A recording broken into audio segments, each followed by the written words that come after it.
दिक्कालाद्यनवश्चिन्नानन्तचिन्मात्रमूर्तये स्वानुभूत्येकमानाय नमः शान्ताय तेजसे मङ्गलं गुरुदेवाय महनीयगुणात्मने सर्वलोकशरण्याय साधुरूपाय मङ्गलम् वसुदेवसुतं देवं कंसचाणूरमर्दनं देवकी परमानन्दं कृष्णं वन्दे जगद्गुरुं పరమ పూజ్యులు పవిత్రాత్మ స్వరూపులు లోకోద్ధారకులు శ్రీ స్వరాజ్యాశ్రమ వ్యవస్థాపకులు ప్రస్థానత్రయ భాష్యకారులు పరమార్థ జ్ఞాన ప్రబోధకులు అంతరార్థ జ్ఞాన ప్రబోధకులు బ్రహ్మశ్రీ బ్రహ్మలీన జగద్గురు వేదాంతం లక్ష్మీనారాయణ స్వాముల వారికి నమస్కరిస్తూ పరమ పూజ్యులు సద్గురుమూర్తి శ్రీ బ్రహ్మలీన అన్నయ్య తీర్థ స్వామి వారికి నమస్కరిస్తూ సద్గురు శ్రీ శాస్త్రి స్వామి వారికి నమస్కరిస్తూ శ్రీ స్వరాజ్యాశ్రమ పూజ్య మహాత్ములందరికీ నమస్కరిస్తూ అందరి హృదయ కమలంలో విరాజమానుడే ప్రకాశించే పరమాత్మకు భగవంతునకు నమస్కారములు. ఓం తత్సత్. ఓం. స్కందోపనిషత్తు. స్కంద ఉవాచ అచ్యుతోస్మి మహాదేవ తవ కారుణ్యలేశతః విజ్ఞానఘనయేవాస్మి కిం అతోస్మి కిమతః పరం శివోస్మి కిమతః పరం న నిజం నిజవద్భాతి అంతఃకరణజృంభణాత్ అంతఃకరణనాశేన సంవిన్మాత్రస్థితో హరిః. మొత్తం 15 మంత్రాలు కలిగి ఉన్నటువంటిది స్కందోపనిషత్తు. మొత్తం పూర్తవుతాయా ఈ సప్తాహ కార్యక్రమం పూర్తయ్యే లోపల అని అనుకున్నట్లయితే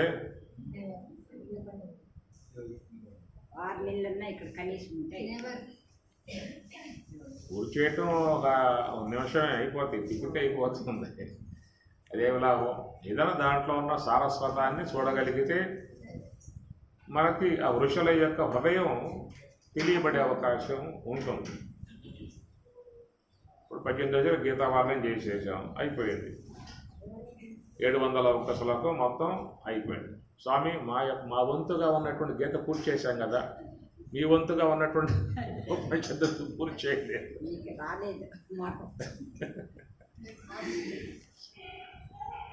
అందుచేత ఏ మంత్రం కాడ ఆగుతుందో ఆ మంత్రం నుంచి మరొక సాధన క్యాంపులో ఆరంభం చేసుకుందాం. ఉండేది మనమే కదా, అంతే. పరుగు తీయాల్సిన అవసరం లేదు. దాంట్లో ఏదో అంశం నిశ్శబ్దం చేశారు వాళ్ళు. నిశ్శబ్దం చేసిన అంశాన్ని మనం తీయగలిగితే పరమార్థం గోచరించే అవకాశము ఏర్పడుతుంది తప్ప ఆ ప్రకారంగా ఏమొస్తుందా విషయం అనే దాని మీద దృష్టి పెట్టడం తప్ప ఎన్ని శ్లోకాలు అయ్యాయా అనే దాని మీద దృష్టి పెట్టకూడదు. ఏమిటి దాంట్లో ఉన్న విషయం ఏమొస్తుంది, సూటిగా వస్తుందా పక్కకు పోతుందా ఇది కూడా చూసుకోవచ్చు కావాలంటే.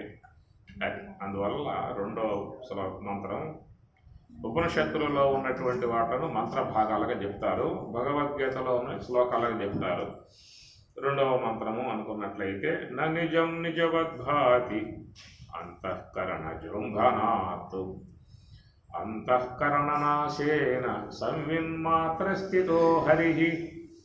కనుక అంతఃకరణ జృంభణ అన్నటువంటి యొక్క విషయం మీద మనం మరి ప్రయాణం చేస్తున్న విధానం చాలామందికి చక్కగా విషయ అవగాహన కలిగినట్లు భావించుకుంటూ ఉన్నాను. అంతఃకరణ జృంభణము, అంతఃకరణం అన్నప్పుడు అంతఃకరణ చతుష్టయం 4 చేరి అంతఃకరణం అనే మాటగా వాడటం జరుగుతుంది. విడివిడిగా చెప్పినట్లయితే దాన్ని మహాత్ములు మనస్సు అన్నారు, బుద్ధి అన్నారు, తెలివి అన్నారు, అహంకారం అన్నారు. ఈ ప్రకారంగా 4 అనేటువంటివి 4తో చేరి ఉన్నటువంటిది ఒకటి. మీకు ఈ మాట గీతలో కూడా సాట వస్తుంది. 4తో చేరి ఉన్న ఒకటి.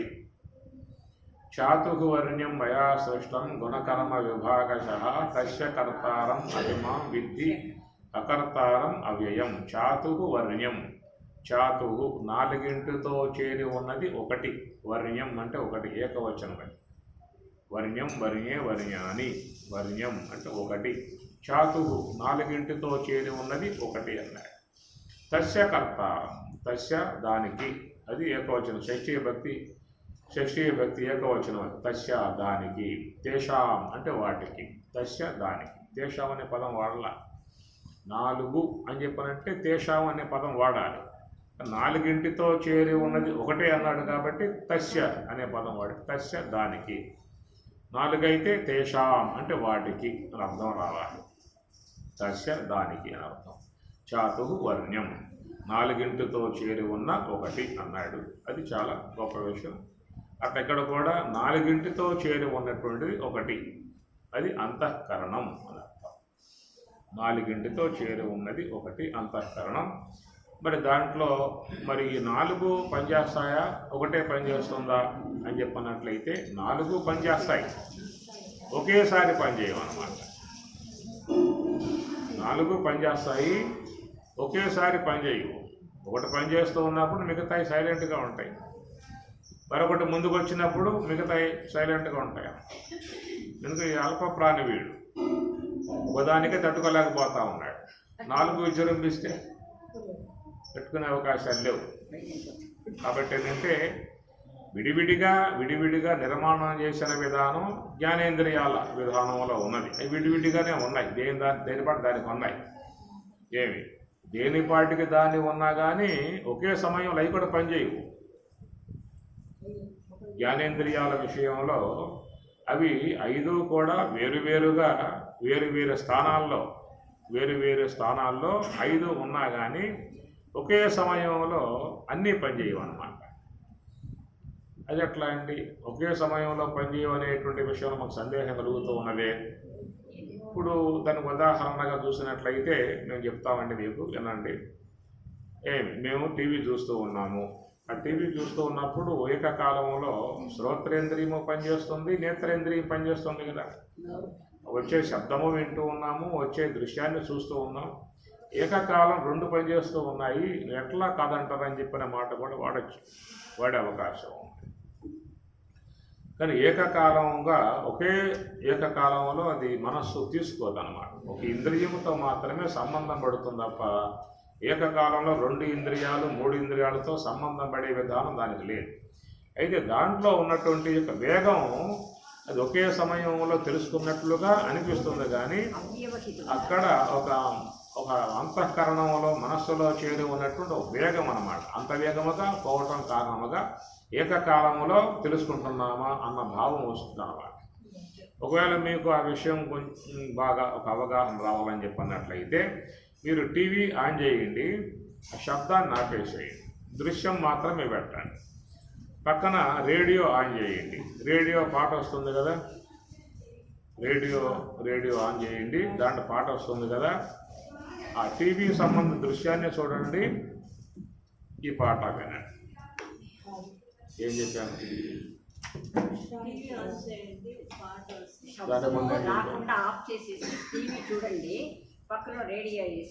అంటే మనస్సు ఒకే కాలంలో రెండు మూడు ఇంద్రియాలతో సంబంధం పడుతుందా లేదనే విషయం మీద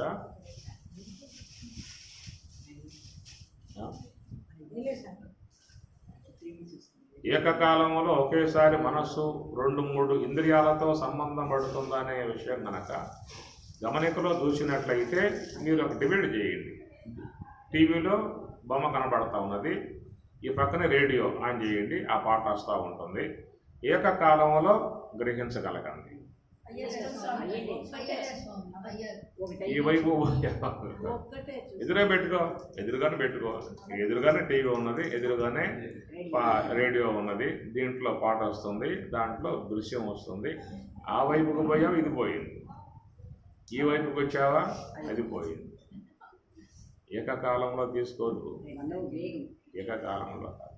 అయితే ఇక్కడ ఏంటంటే అక్కడే శబ్దము అక్కడే దృశ్యం రావటం కారణముగా ఆ యొక్క కదలికలను బట్టి మనస్సు వేగంగా నడుస్తుంది. అక్కడ వేగంగా నడవటం కారణముగా ఒకే సమయంలో రెండు ఇంద్రియాలు పనిచేస్తున్నాయి అన్నట్లు అనిపిస్తుంది అన్నమాట. అది వేగం, మనసులో ఉన్న వేగం అన్నమాట. చెప్పి అయిపోయింది. కాబట్టి ఈ ప్రకారముగా 5 ఇంద్రియములు ఉన్నా కానీ ఏకకాలంలో 5 పనిచేయి. ఒకటి అవి పనిచేసే విధానం కూడా ఏంటంటే మనసు సంబంధం పడితేనే ఇంద్రియం పనిచేసేది. మనసు సంబంధం పడితేనే ఇంద్రియం పనిచేస్తుంది, కానీ మనసు యొక్క సంబంధం లేకుండా ఇంద్రియం పనిచేయదు. తదేకముగా నువ్వు ఒక సినిమా మంచి మూమెంట్లో ఉందాన్ని బాగా చూస్తున్నావు అనుకో, అదేదో అవుతుంది. ఇంట్లో కూర మాడిపోతుందో, అన్నం మాడిపోతుందో, వాసన వస్తూ ఉన్నది, ఎవరిని వచ్చినా తలుపు కొట్టినా ఏమి లేదు అక్కడ. లగ్నం అయిపోయింది మనసు ఆ ఇంద్రియంతో. ఈ ఇంద్రియాలు ఏం పనిచేయవు అక్కడ. ఎంచేపోయిందే వచ్చి నేను కొట్టి కొట్టి కొట్టి తలుపు తగ్గుతుంది. ఎక్కడ నువ్వు ఏ లోపల నువ్వు ఉన్నావు అంటాడు, వచ్చి నేర్చుకుంటాడు. అరే నేను దీంట్లో మునిగిపోయారా అని చెప్పి అంటాడు వాడు. కాబట్టి ఆ ప్రకారంగా ఒక ఇంద్రియానికి బాగా అంకితం అయిపోయిందా అంటే మనసు మిగతా ఇంద్రియాలు సైలెంట్ అయిపోవాల్సిందే. అందుచేత విడివిడిగా ఇంద్రియములు ఉన్నా కానీ ఏకకాలంలో ఈ పనిచేసే అవకాశం లేదు. అట్లా మనస్సు అంతఃకరణం అనేటువంటి దాంట్లో కూడా 4 భాగములు చేరి ఉన్నా కానీ ఏకకాలం 4 పనిచేయవు. ఒకటి పనిచేసేది అంటే ఒకటి సైలెంట్గా ఉండాల్సి ఉంటుంది. కాబట్టి అంతఃకరణం అని చెప్పి అన్నప్పుడు దాంట్లో మనం చెప్పుకోవాల్సి వస్తే మనస్సు, బుద్ధి, చిత్తము, అహంకారం 4 అన్నారు కదా. 4ఏనా అండి? ఇంకా 5, 6 ఇంకేం ఉండాలి అనుకుంటున్నానే. ఎవరు చెప్పినా 4 చెబుతూ ఉన్నారు. నాకు అట్లా అనిపించడం లేదు. ఇంక 6, 7 ఇంకేదో ఉన్నాయని చెప్పి నాకు అనిపిస్తూ ఉన్నది అన్న ఆలోచన ఒకవేళ వచ్చినట్లయితే తిరిగి ఇంట్లో కూర్చొని దాని మీద పరిశీలన చేసి కనుగొనండి.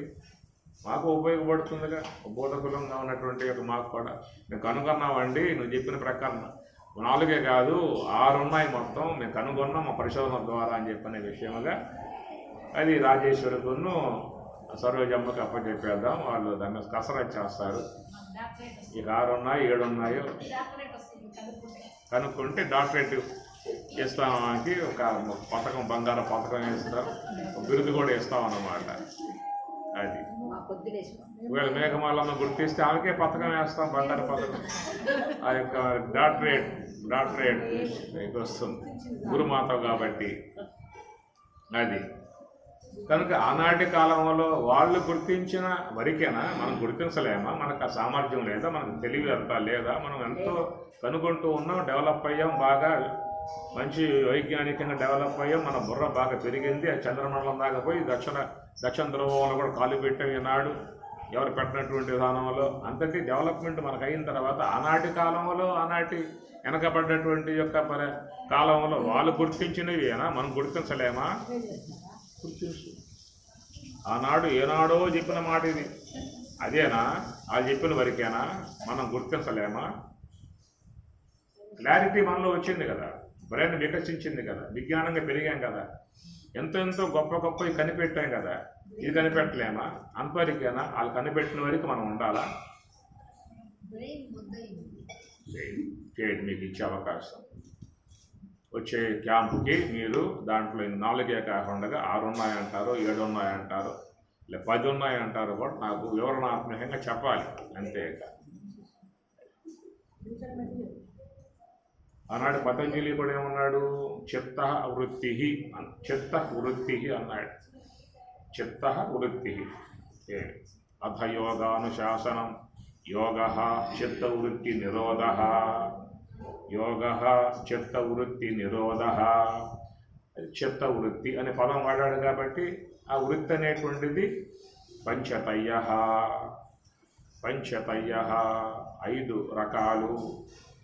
ఏమిట 5 రకాలు? ప్రమాణ, విపర్యయ, వికల్ప, నిద్ర, స్మృతి, పంచవృత్తయ. ప్రమాణ, విపర్యయ, వికల్ప, నిద్ర, స్మృతి, పంచవృత్తయ అని ఎప్పుడో చెప్పినమాట. డెవలప్ కానీ, అంత బ్రెయిన్ వికసించని, అంత విజ్ఞానం వృద్ధి కానీ ఆ మందమతులుగా ఉన్నటువంటి వారు, వెనకబడ్డ విధానంగా ఉన్నటువంటి వారు, ఇది అరణ్యాల్లో ఎక్కడో మూల కందమూలాలు భుజిస్తూ జీవిస్తూ ఉన్నటువంటి విధానంలో ఆ కాలంలో ఆలోచించి ఆయన 5 చెప్పాడు. ఈనాడు నాగరికులము, ఎంత వైజ్ఞానికులము, ఎంతో బ్రెయిన్ వికసించిన వాళ్ళము, సమస్తాన్ని కూడా చెండాడే వాళ్ళము, సమస్తాన్ని కనుగొనే వాళ్ళము. ఇంత డెవలప్ అయినట్టు విధానాలలో 5 కదయ్యా మేము కనుగొన్నాము, మొత్తం 10 ఉన్నాయి. చెప్పు, మంచిది కదా మనకు కూడా. పంచతయ్య అన్నాడు ఆయన, లేదయ్యా దశతయ్య, నువ్వు చెప్పాలి. అవకాశం ఇచ్చా, చూడండి. నెక్స్ట్ క్యాంపు కల్లా రెడీ అయ్యి రాండి. అది 4, ఇది 5. 4 కాదు ఇంకా, 5 కాదు ఇంకా. అప్పుడు వెనకబడ్డ ఏరియా అది, అనకబడ్డ వ్యక్తులు అంతరికాలు కనుగొన్నారు. మేము ముందుకు వచ్చాము, ఇంకా కనుగొనగలగండి. మీకు డాక్టరేట్ ఇచ్చి సత్కరిస్తాను. అవగాహన తెచ్చుకునే దానికే టైం లేదు, లేకుండా అన్ని ఎక్కడ అది కాదు స్వామి, అంతా రివర్స్ చెప్తాను. వికసించిన కాలము అంటాం, ఇదంతా 100% ఆపోజిట్. అప్పుడు అలా అమెరికా పోయారా, చంద్రమండలం పోయారా, చంద్రమండలం పోయారా, వాళ్ళకి రేడియో కనిపెట్టారా, టీవీ కనిపెట్టారా, జూములు కనిపెట్టారా, వాళ్ళు ఏమన్నా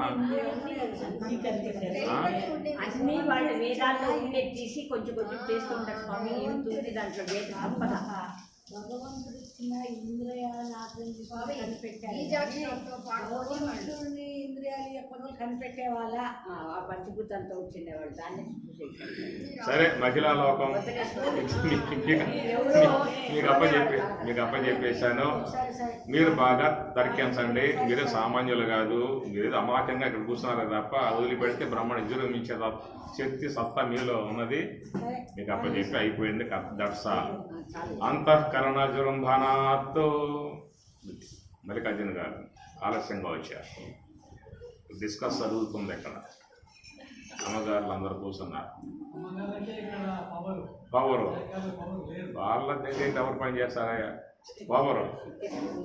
కాశీకి పోతే ఎటు పక్క చూసిన అమ్మగారులు చీరలు, చెప్పులు, గిప్పులు తప్ప, బ్యాగులు తప్ప ఏమన్నా ఉన్నాయి అక్కడ. చూసుకుంటూ పోతుంది. ఎవరు మనకే నచ్చిన ఏమన్నా తీసుకుందామా అని చెప్పానంటే, ఆ పక్క చూస్తే బ్యాగులు, ఈ పక్క చూస్తే చెప్పులు, ఈ పక్క చూస్తే చీరలు, ఆ పక్క చూస్తే లేవు. జెంట్స్ అంతా అమ్మగారులే. అంత విశాలాక్ష అన్నప్పుడు ఈశ్వరుడు ఆయన అభిషేక ప్రియ. చెమ్ము నీళ్లు పోస్తే సాలే అని చెప్పి అంటాడు. ఆయనకే కోరేది లేదు. శాలువా కప్పుతారా, జోబా వేస్తారా, అదేం లేదు. దిగంబరుడు. చెమ్ము నీళ్లు పోసారా, గంగలో తీసుకొచ్చి అన్నం పెట్టారా, అయిపోయింది. అలాంటి పరిస్థితి కాబట్టి అంత అమ్మగారుల మయం కాశీ అంతా. ఏ పక్కన చూసుకోండి కావాలి. వాళ్ళే ఎక్కువ మంది ఉన్నారండి మాకంటే కూడా ఎడిపోయినాక. మరి ఎట్లారే వీళ్ళు ఇంట్లో ఉండి ఏం తెలియకుండా పెరిగిన వాళ్ళు కదా. నిన్న పోతే మాకు ఆయన బోడీ ఘాట్ అంటాడు రామచంద్రకి. ఆ ఆటో వాళ్ళు ఎక్కడే బోడీ ఘాట్ ఇక్కడ విచారించి చివరికి వచ్చేసాం. ఎవరు చెప్పాడు నాకు? ఉమాగారు చెప్పిన వచ్చిన కాడి నుంచి వాళ్ళకి ప్రభాకరంగా చెప్పింది మోడీ ఘాటు. అది బుర్రలో పడింది వీళ్ళకి. ఆటోలు కాడకు పోయి మోడీ ఘాట్ ఢిల్లీ పో.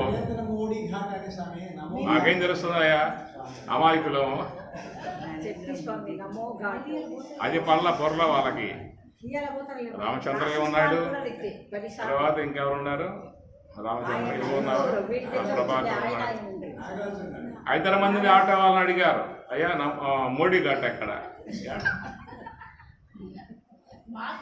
మోదీ చేసిందే ఘాట్ అని అడిగితే అది చెప్పాలిగా నువ్వు.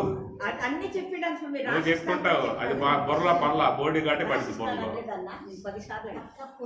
కాబట్టి ఈ అవకాశాలు లేక తిరిగి వస్తూ ఎట్లా వీళ్ళు పోతున్నారు ఆడవాళ్ళు, ఎట్లా చూస్తున్నారు వీళ్ళు, ఎట్లా తెలుస్తున్నారు. ఎంత విజ్ఞానం ఇవన్నీ ఉండి ఒక్కదాని చూడలేదు.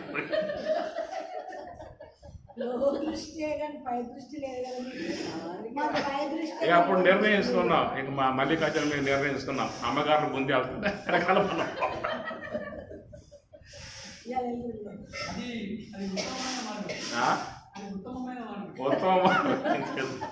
వాళ్ళు నడుస్తూ ఉంటారు, వెనకాల పోయావా, చూసావా, వచ్చావా, సరిపోతుంది.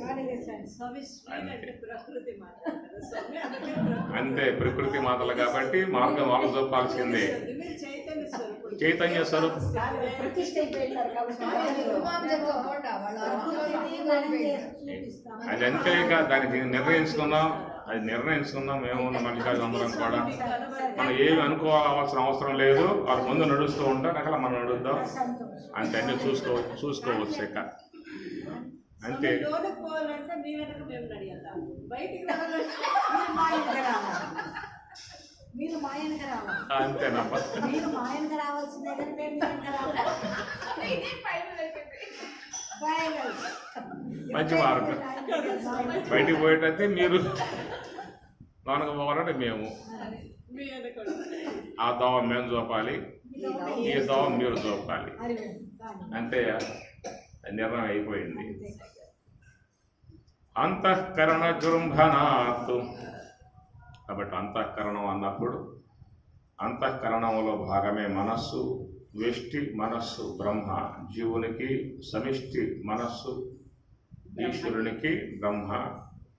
ఈ ఇరువురు చేసేటువంటి నిర్మాణ విధానమే వ్యావహారికము, ప్రాతిభాషికము అనేటువంటి రెండు జగత్తులు ఉన్నాయి అనే అంశం ఇక్కడ. విజృంభణం, రెండు జగత్తులు ఉన్నాయి. మన కళ్ళ ముందు కనబడేటువంటి జగత్తు అది ఈశ్వరుడి మనస్సుకు బ్రహ్మ నుండి ఆవిర్భావం అయినటువంటి జగత్తుని, దాన్ని వ్యావహారిక జగత్తు అన్నారు. అనగా భూమి, జలము, అగ్ని, వాయువు, ఆకాశముగా ఉన్నటువంటి ఇదంతా కూడా ప్రపంచం. దీని ప్రపంచము, పంచ అంటే 5, ప్రపంచము అంటే 5. ఈ 5ంటితో చేరి ఉన్నటువంటి భాగాన్నే ప్రపంచము అన్నాం. దీన్ని వ్యావహారిక జగత్ అని పేరు పెట్టారు.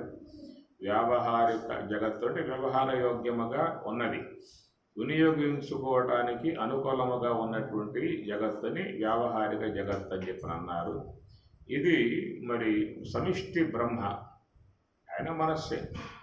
వ్యష్టి బ్రహ్మ, ఈయన మనస్సే. ఇద్దరు పురుషులు కాబట్టి, జీవ పురుషుడు, ఈశ్వర పురుషుడు కాబట్టి ఆ పురుషునికి ఒక మనస్సు ఉన్నది, ఈ పురుషునికి ఒక మనస్సు ఉన్నది. ఆయన మనస్సుని బ్రహ్మ అనే పేరు పెట్టారు, ఈయన మనస్సుని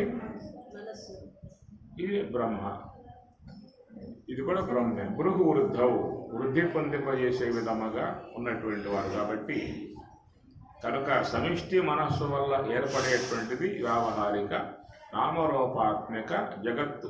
ఈ విశ్వములో ఉన్నటువంటి యొక్క జీవరాశులు 84 లక్షల రకాలు, 84 లక్షల రకాలుగా ఆయన గారు చిత్రీకరించుకున్నాడు అన్నమాట. ఈ బొమ్మలను చిత్రీకరించుకున్నాడు, దాంట్లో జీవభావాన్ని కలగజేశాడు వ్యవహరిస్తూ ఉన్న విధానం. కాబట్టి ఈ విశ్వంలో ఈశ్వరుని యొక్క సంకల్ప మాత్రముగా ఏర్పడ్డటువంటివన్నీ కూడా లతగుల్మాదులు, వృక్షములు, పర్వతములు, నదులు, సముద్రాదులు, వాటిలో ఉన్నటువంటి జీవరాశులు, భూమి మీద ఉన్న జీవరాశులు, వినివీధిలో ఉన్న జీవరాశులు, వాటి యొక్క క్రియా విధములు, వాటి యొక్క ఆకార భేదములు, ఇవన్నీ కూడా ఈశ్వర సంకల్ప మనో సంకల్ప మాత్రముగా ఏర్పడ్డటువంటి సృష్టి విధానము, నామరూపాత్మక సృష్టి విధానము. అది సమిష్టి మనస్సు విజృంభణం. దాని కారణంగా ఏర్పడుతున్నటువంటివి కొన్ని లక్షల కోట్ల జీవులు రోజు మొత్తం మీద ఆవిర్భావము అవుతూ ఉన్నాయి. మళ్ళీ కొన్ని లక్షల కోట్ల జీవులు సమస్యపోతూ ఉన్న విధానం, ఒక ప్రవాహం సాగుతూ ఉన్నది విశ్వంలో. ఈ జీవ ఉత్పత్తి వినాశ విధానం, ఉత్పత్తి ఎంత విధానం ఏర్పడుతుందో సమస్య పోయేది కూడా అంతే విధానముగా పోతూ ఉన్నది. కాబట్టి ఒక మానవ జాతి అనే అంశమే కాదు, విశ్వంలో సమస్త ప్రాణి సముదాయం అంతా కూడా చూసినట్లయితే ఆ విధంగా భూమి నుంచి ఉత్పన్నం ఆకారములు పొందే విధానం అంతా భూమి నుంచే వస్తుంది. కాబట్టి జలం కాడ ఘనీభవించిన అంశము కాదు, అగ్ని కాడ అంశము కాదు. కాబట్టి అగ్ని ఇవన్నీ సహకార విధానం ఉండేటివే తప్ప రూపములు ధరించే విధానం అంతా కూడా భూమి నుంచే రావాల్సి ఉంటుంది. కనుక అగ్ని దేహాలు అంటానికి వీల్లేదు. మన అగ్ని దేహంలో ఉన్నది సహకరిస్తుంది, జలం దేహంలో ఉన్నది సహకరిస్తుంది, వాయువు ఈ దేహంలో ఉన్నది సహకరిస్తుంది. రూపాంతరం చెందాలని చెప్పనంటే దానికి దోహదపడే అంశము పృథివీ. కనుక పృథివీ నుంచే అనేక రూపాలైనటువంటివన్నీ కూడా ఎప్పుడు కూడా అది ఉద్బీజములుగా పైకి వస్తూ ఉన్నాయి. తర్వాత అక్కడి నుంచి సమసిపోయి నీళ్ళు లీనమవుతూ ఉన్నాయి. ఎట్లా సముద్రం నుంచి అలలు ఎగసిపడి అవి కనపడి వస్తూ ఉన్నాయో, తిరిగి మరల సముద్రంలోనే ఎట్లా సమస్యపోతూ ఉన్నాయో, ఆ ప్రకారముగా ఈ యొక్క సృష్టి క్రమం, సృష్టి యొక్క ఉత్పన్నమైన విధానాలలో కెరటాలలాగా కొన్ని లక్షల జీవులు ఆ విధంగా ఆవిర్భావమై నామరూపాలుగా గోచరించి, తర్వాత కొన్ని లక్షల జీవులు మళ్ళా అలలు ఎట్లా సముద్రంలో కలిసిపోతూ ఉన్నాయో అట్లా ఈ జీవులు కూడా భూమిలో వాళ్ళ మట్టి అయిపోయే విధానముగా పోతూ ఉన్నాయి. ఇదొక మహా సృష్టి క్రమ విధానం అంతే కూడా జృంభణముగా సమిష్టి మనస్సు బ్రహ్మ యొక్క నిర్మాణ విధానం నుంచి జరుగుతున్నటువంటి ఏషాం లోకాః యమా ప్రజాః మద్భావ మానసా జాత అని చెప్పేశాడు ఆయన. మద్భావ మానసా జాత, నా మనసు నుంచి ఏషాం లోకాః యమాః ప్రజాః, ఏషాం లోకాః ఈ లోకములు యమాః ప్రజాః. ప్రజ అంటే మానవులే చెప్పిన అర్థం కాదు. ప్రజ అంటే జ అంటే పుట్టిన అన్ని ప్రజలే, పశువులు పక్షులు క్రిములు కీటకములు దోమలు చేములు మొత్తం కూడా ప్రజలే. జ అంటే పుట్టడము, అంటే ప్రకర్షణ అనగా విశేషముగా ఏర్పడేటువంటి యొక్క పుట్టుకలు. కాబట్టి అన్నీ కూడా విశ్వంలో ప్రజాః ఏషాం లోకాః ఇమాః ప్రజాః మద్భావ మానసా జాత. అది సమిష్టి మనస్సుకు బ్రహ్మ యొక్క ఆయన నుంచి ఏర్పడేటువంటి యొక్క నామరూపాత్మకమై ఉన్నటువంటి యొక్క జగత్ విధానముగా ఆ మనస్సు నుంచి ఏర్పడుతున్నటువంటి విధానము.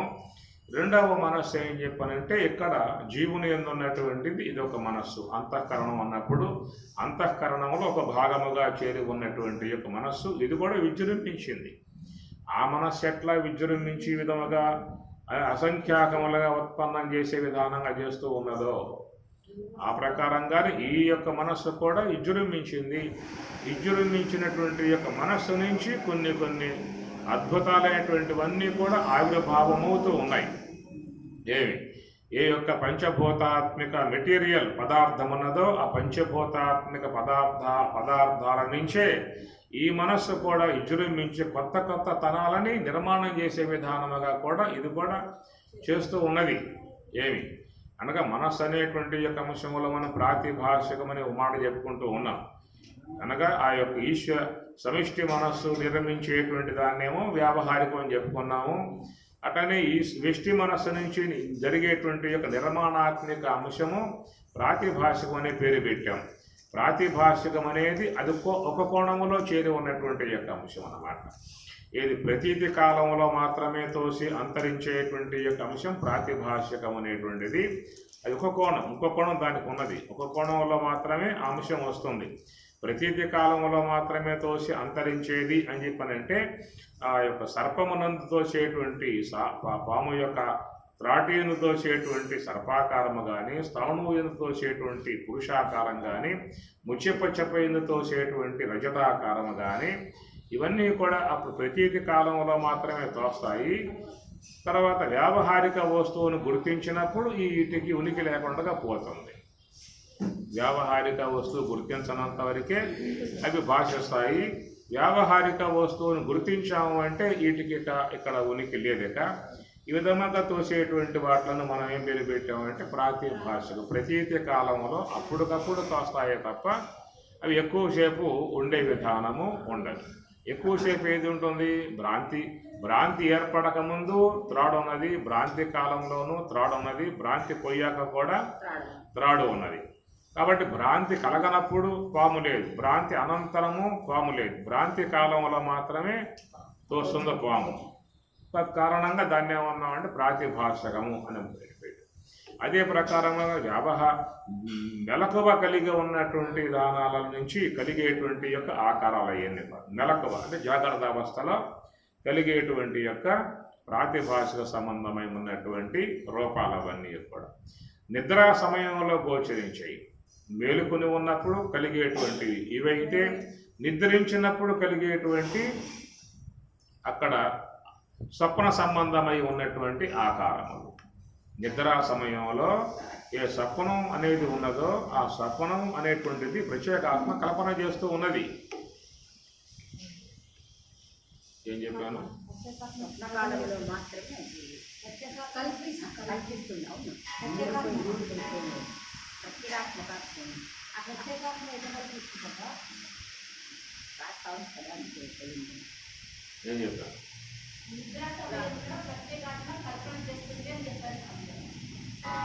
ఆమె అందరి తప్పం సార్థం అండి.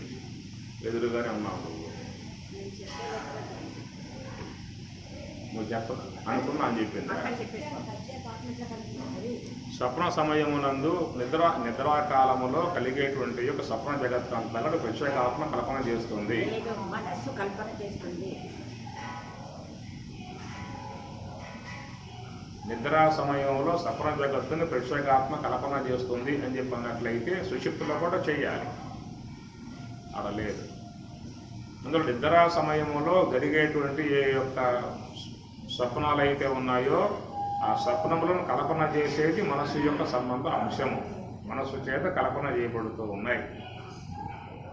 ఆ చేసేటువంటి యొక్క ఆ స్వప్నాలకు కూడా ఏంటంటే మనస్సు చేస్తుందని చెప్పినప్పుడు ఆ మనస్సులో చేరి ఉన్నటువంటి యొక్క సంస్కారములు ఆ మనస్సుకి ఉపాదాన కారణం. అది ఉపాదాన కారణం. నిమిత్త కారణంగా మనస్సు ఉన్నది. ఉపాదాన కారణంగా మనస్సులో చేరి ఉన్న సంస్కారములు ఉన్నాయి. అది ఏ ప్రకారంగా కుండకు మట్టి ఉపాదాన కారణమై ఉన్నదో ఆ కుండలు తయారు చేసేటువంటి కుమ్మరి నిమిత్త కారణంగా ఉన్నాడో అట్లా స్వప్న జగత్ అనేటువంటి ఆకారాలకి మనస్సులో చేరి ఉన్న సంస్కారములు అనబడేటువంటి ఏమో ఉపాదాన కారణంగా కలిగి ఉంటే మనస్సు ఏమో నిమిత్త కారణమై ఉన్నది. కాబట్టి మనస్సు ఉండాలి. కుమ్మరి లేకుండా కుండలు మట్టి ఆకారం కాదు కదా. అట్లాగా మనస్సు అనేది ఉండాలి. ఆ మనస్సులో చేరి ఉన్న సంస్కారములు స్వప్న జగత్తుకి ఉపాదాన కారణంగా ఉన్నాయి. అందుచేత మనకి వచ్చే స్వప్నాలన్నీ కూడా చాలా వరకు గతంలో ఎవరితో మాట్లాడాము, ఎవరెవరితో ఉన్నాము, ఎవరితో పట్లాడాము, తిట్లాడాము, అప్పులు ఇచ్చాము, అనుబంధం కలిగి ఉన్నాము, పార్ట్నర్లుగా ఉన్నాము, ఎన్ని వ్యవహారంలో ఉన్నాయి. అవే నీకు స్వప్నంలో మళ్ళా భాషించే విధానం ఉంటుంది. స్వప్నంలో భాషించే విధానం ఉంటుంది. కాబట్టి జాగ్రత్త అవస్థలో మనం ఏ యొక్క విషయాలని ఆస్వాదించిన విధానం ఉన్నదో ఆ జాగ్రత్త అవస్థలో కనుగొన్నటువంటి యొక్క అంశములే మనస్సులో సంస్కారములుగా ప్రింట్ అయ్యాయి. కాబట్టి మనస్సులో పడ్డ సంస్కారములే స్వప్నములుగా ఎక్కువగా భాషించే విధానం ఉంటుంది. ఒకవేళ భయానక సంబంధమై ఉన్నటువంటి యొక్క అంశాలు మనసులో ప్రింట్ అయ్యాయనుకో అవి స్వప్నంలో భాషిస్తాయి. కొంతమంది అరుస్తూ ఉంటారు, కేకలేస్తూ ఉంటారు, భయపడి బాగా బీటెత్తి స్వప్నాల్లో కేకలేస్తూ ఉంటారని చెప్పనంటే ఇవి జాగ్రత్త అవస్థలో చూసినటువంటి అంశాలు. కొన్ని మన వాళ్ళు ఆ టీవీలు పెట్టి ఆ టీవీల్లో భయానకమై ఉన్నటువంటి దృశ్యాలు అవి చూస్తారు, పిల్లలకు కూడా చూపిస్తారు. చూపించిన తర్వాత లోపల ఏమవుతుందని చెప్పనంటే మరి రిఫ్లెక్ట్ అవుతాయి అన్నమాట. ఆ మనసులో పడ్డటువంటి ఆ దృశ్యాలు రిఫ్లెక్ట్ అయ్యి మళ్ళీ అయ్యే స్వప్నాలుగా వచ్చే విధానం ఉంటుంది. కాబట్టి ఈ ప్రకారంగా చూసినట్లయితే చాలా వరకు మంచిగా సాత్వికముగా ఉన్నటువంటి యొక్క అంశములనే మనస్సులో ప్రింట్ చేసుకోవటం కూడా చాలా ఉత్తమము. సందర్భంగా చూసినట్లయితే మనం అనాలోచితంగా మనసు లోపల చాలా చేరకూడని సమాచారాన్ని సొప్పింపజేస్తూ ఉన్నామా అనిపిస్తుంది. మన మనస్సులోకి ప్రవేశించిన తర్వాత అవి మళ్ళీ క్రియారూపముగా దాల్చే అవకాశాలు కూడా ఉన్నాయి. ఒక పక్షం నుంచి నిద్రా సమయంలో అవి మళ్ళా స్వప్నాలుగా నిలబడే విధానం. చెప్పుకున్నట్లుగా మనసు అనేది ఉపాదాన కారణం, నిమిత్త కారణము. మనస్సులో పడ్డటువంటి యొక్క సంస్కారములు ఉపాదాన కారణము. ఉపాదాన కారణం అంటే మన్ను మాదిరిగా కుండలయ్యేదానికి వదులుగా నిమిత్త కారణము. ఉపదదాతి ఇది ఉపాదానం. ఉపదదాతి ఉప అంటే దగ్గర, దదాతి ధరించటం. ఎట్లయితే మట్టి అనేది కొండకు చాలా సన్నిహితంగా ఉన్నది. కొండకి మట్టికి ఎంత దూరం ఉంటుంది? ఆ కొండకి మట్టికి దూరం ఎంత ఉంటుంది? మట్టే కుండ. అదే ఇదే. కాబట్టి అందుచేత ఆ మట్టి అనేది ఒక కొండ ఆకారంలో భాషిస్తున్నది. అంత సన్నిహితంగా ఉందన్నమాట. దూరం ఈ కించిత్తు కూడా చెప్పే అవకాశం లేదు.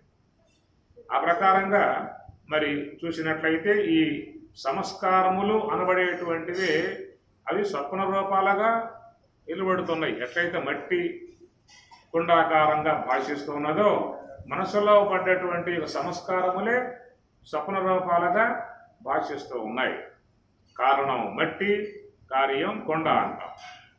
కారణం మట్టి, కార్యం కొండ అంటాం. కారణం సంస్కారములు, కార్యం స్వప్నములు అన్నాం. ఎట్లయితే కార్యములకు ఘటాదులు మట్టిలోనే మళ్ళా చేరుతూ ఉన్నాయో, కార్యములకు స్వప్నములు కూడా తిరిగి మరలా కారణములకు సంస్కారాలయందే నిక్షిప్తమవుతాయి. మట్టి ఉన్నంతకాలం మళ్ళా కొండలు చేసుకుంటూ ఉండవచ్చు. మళ్ళా కార్యములు అంతరించి కారణంలోకి చేరిపోతే మళ్ళా చేసుకోవచ్చు. నిశ్చలం చేసుకోవచ్చు, చిత్త కొట్టవచ్చు, మట్టిలో కలిపేసుకోవచ్చు. మళ్ళా చక్రం మీద పెట్టి అనేక రకాలుగా కూడా చేసుకోవచ్చు.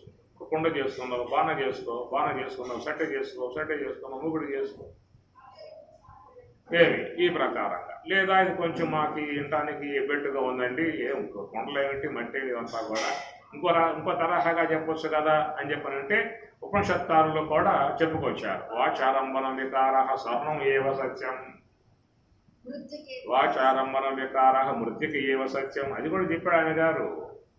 ఈ మృత్తిక కొండలు అంటే ఆ కొండలు చేసే కాలం అంతరించవచ్చు ఒకవేళ.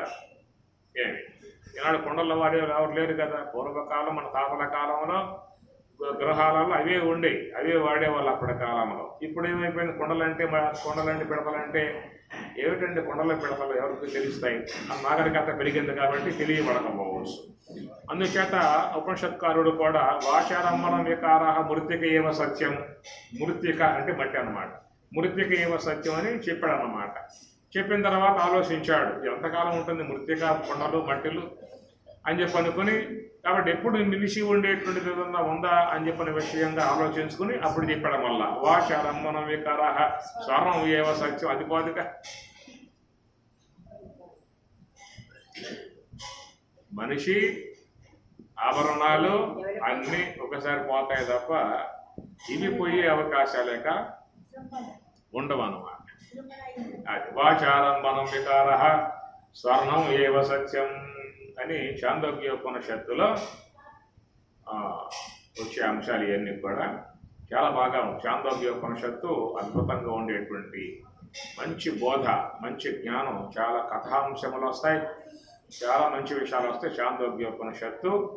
ఈ బృహదారణ్యోపనిషత్తు చెప్పేదే లేదాక అది యాజ్ఞవల్కి మహర్షి ముందు మైత్రి తన భార్యకు బోధించిన అంశాలు చాలా బాగా వస్తాయి. ఆ తర్వాత వాదోపవాదాలు, చర్చనీయాంశములు, జనక మహారాజు యొక్క ఆస్థానంలో చర్చనీయాంశములు,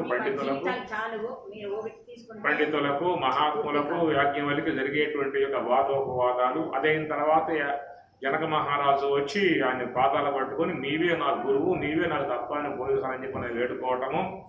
అక్కడి నుంచి జనక మహారాజుకి చేసేటువంటి బోధనా సంబంధమై ఉన్న అంశాలు బృహదారణ్యోపనిషత్తులో వస్తాయి, అద్భుతంగా వస్తాయి. అవకాశం ఉంటే, ఆయువు ఉంటే, అప్పటిదాకా బతికుంటే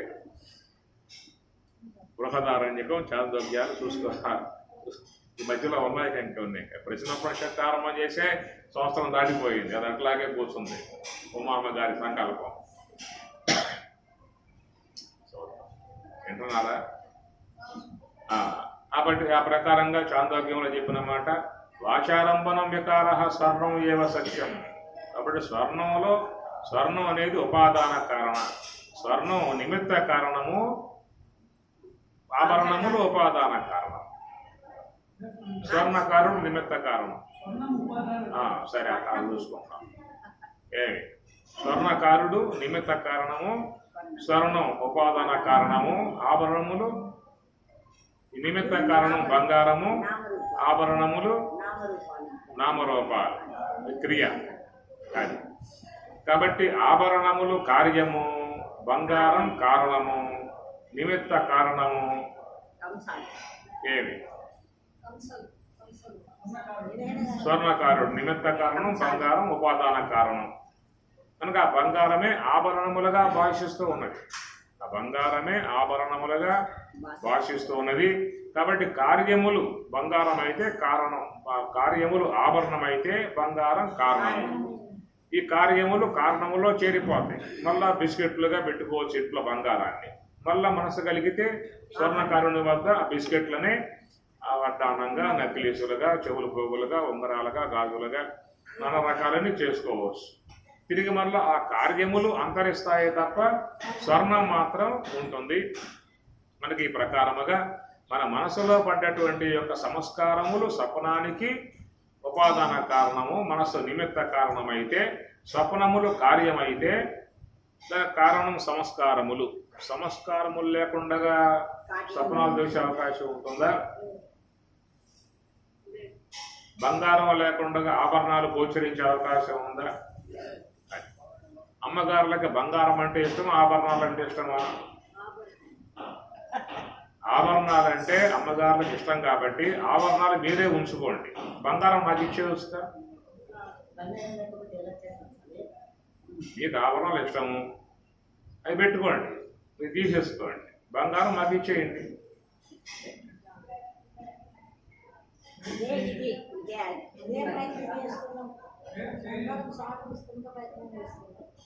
ఆశ్రమం కట్టాలమ్మా. మదనపల్లిలో మీకోసం నిర్మాణం చేస్తున్నాం. గురువులన్నీ కూడా డబ్బులు లేకుండా ఎట్లా అవుతాయి మాకు? అవును, మీరు పెట్టుకోండి ఆభరణాలని, నాకు బంగారం ఇచ్చేయండి. సచిదేవయ్య ఇచ్చేస్తా.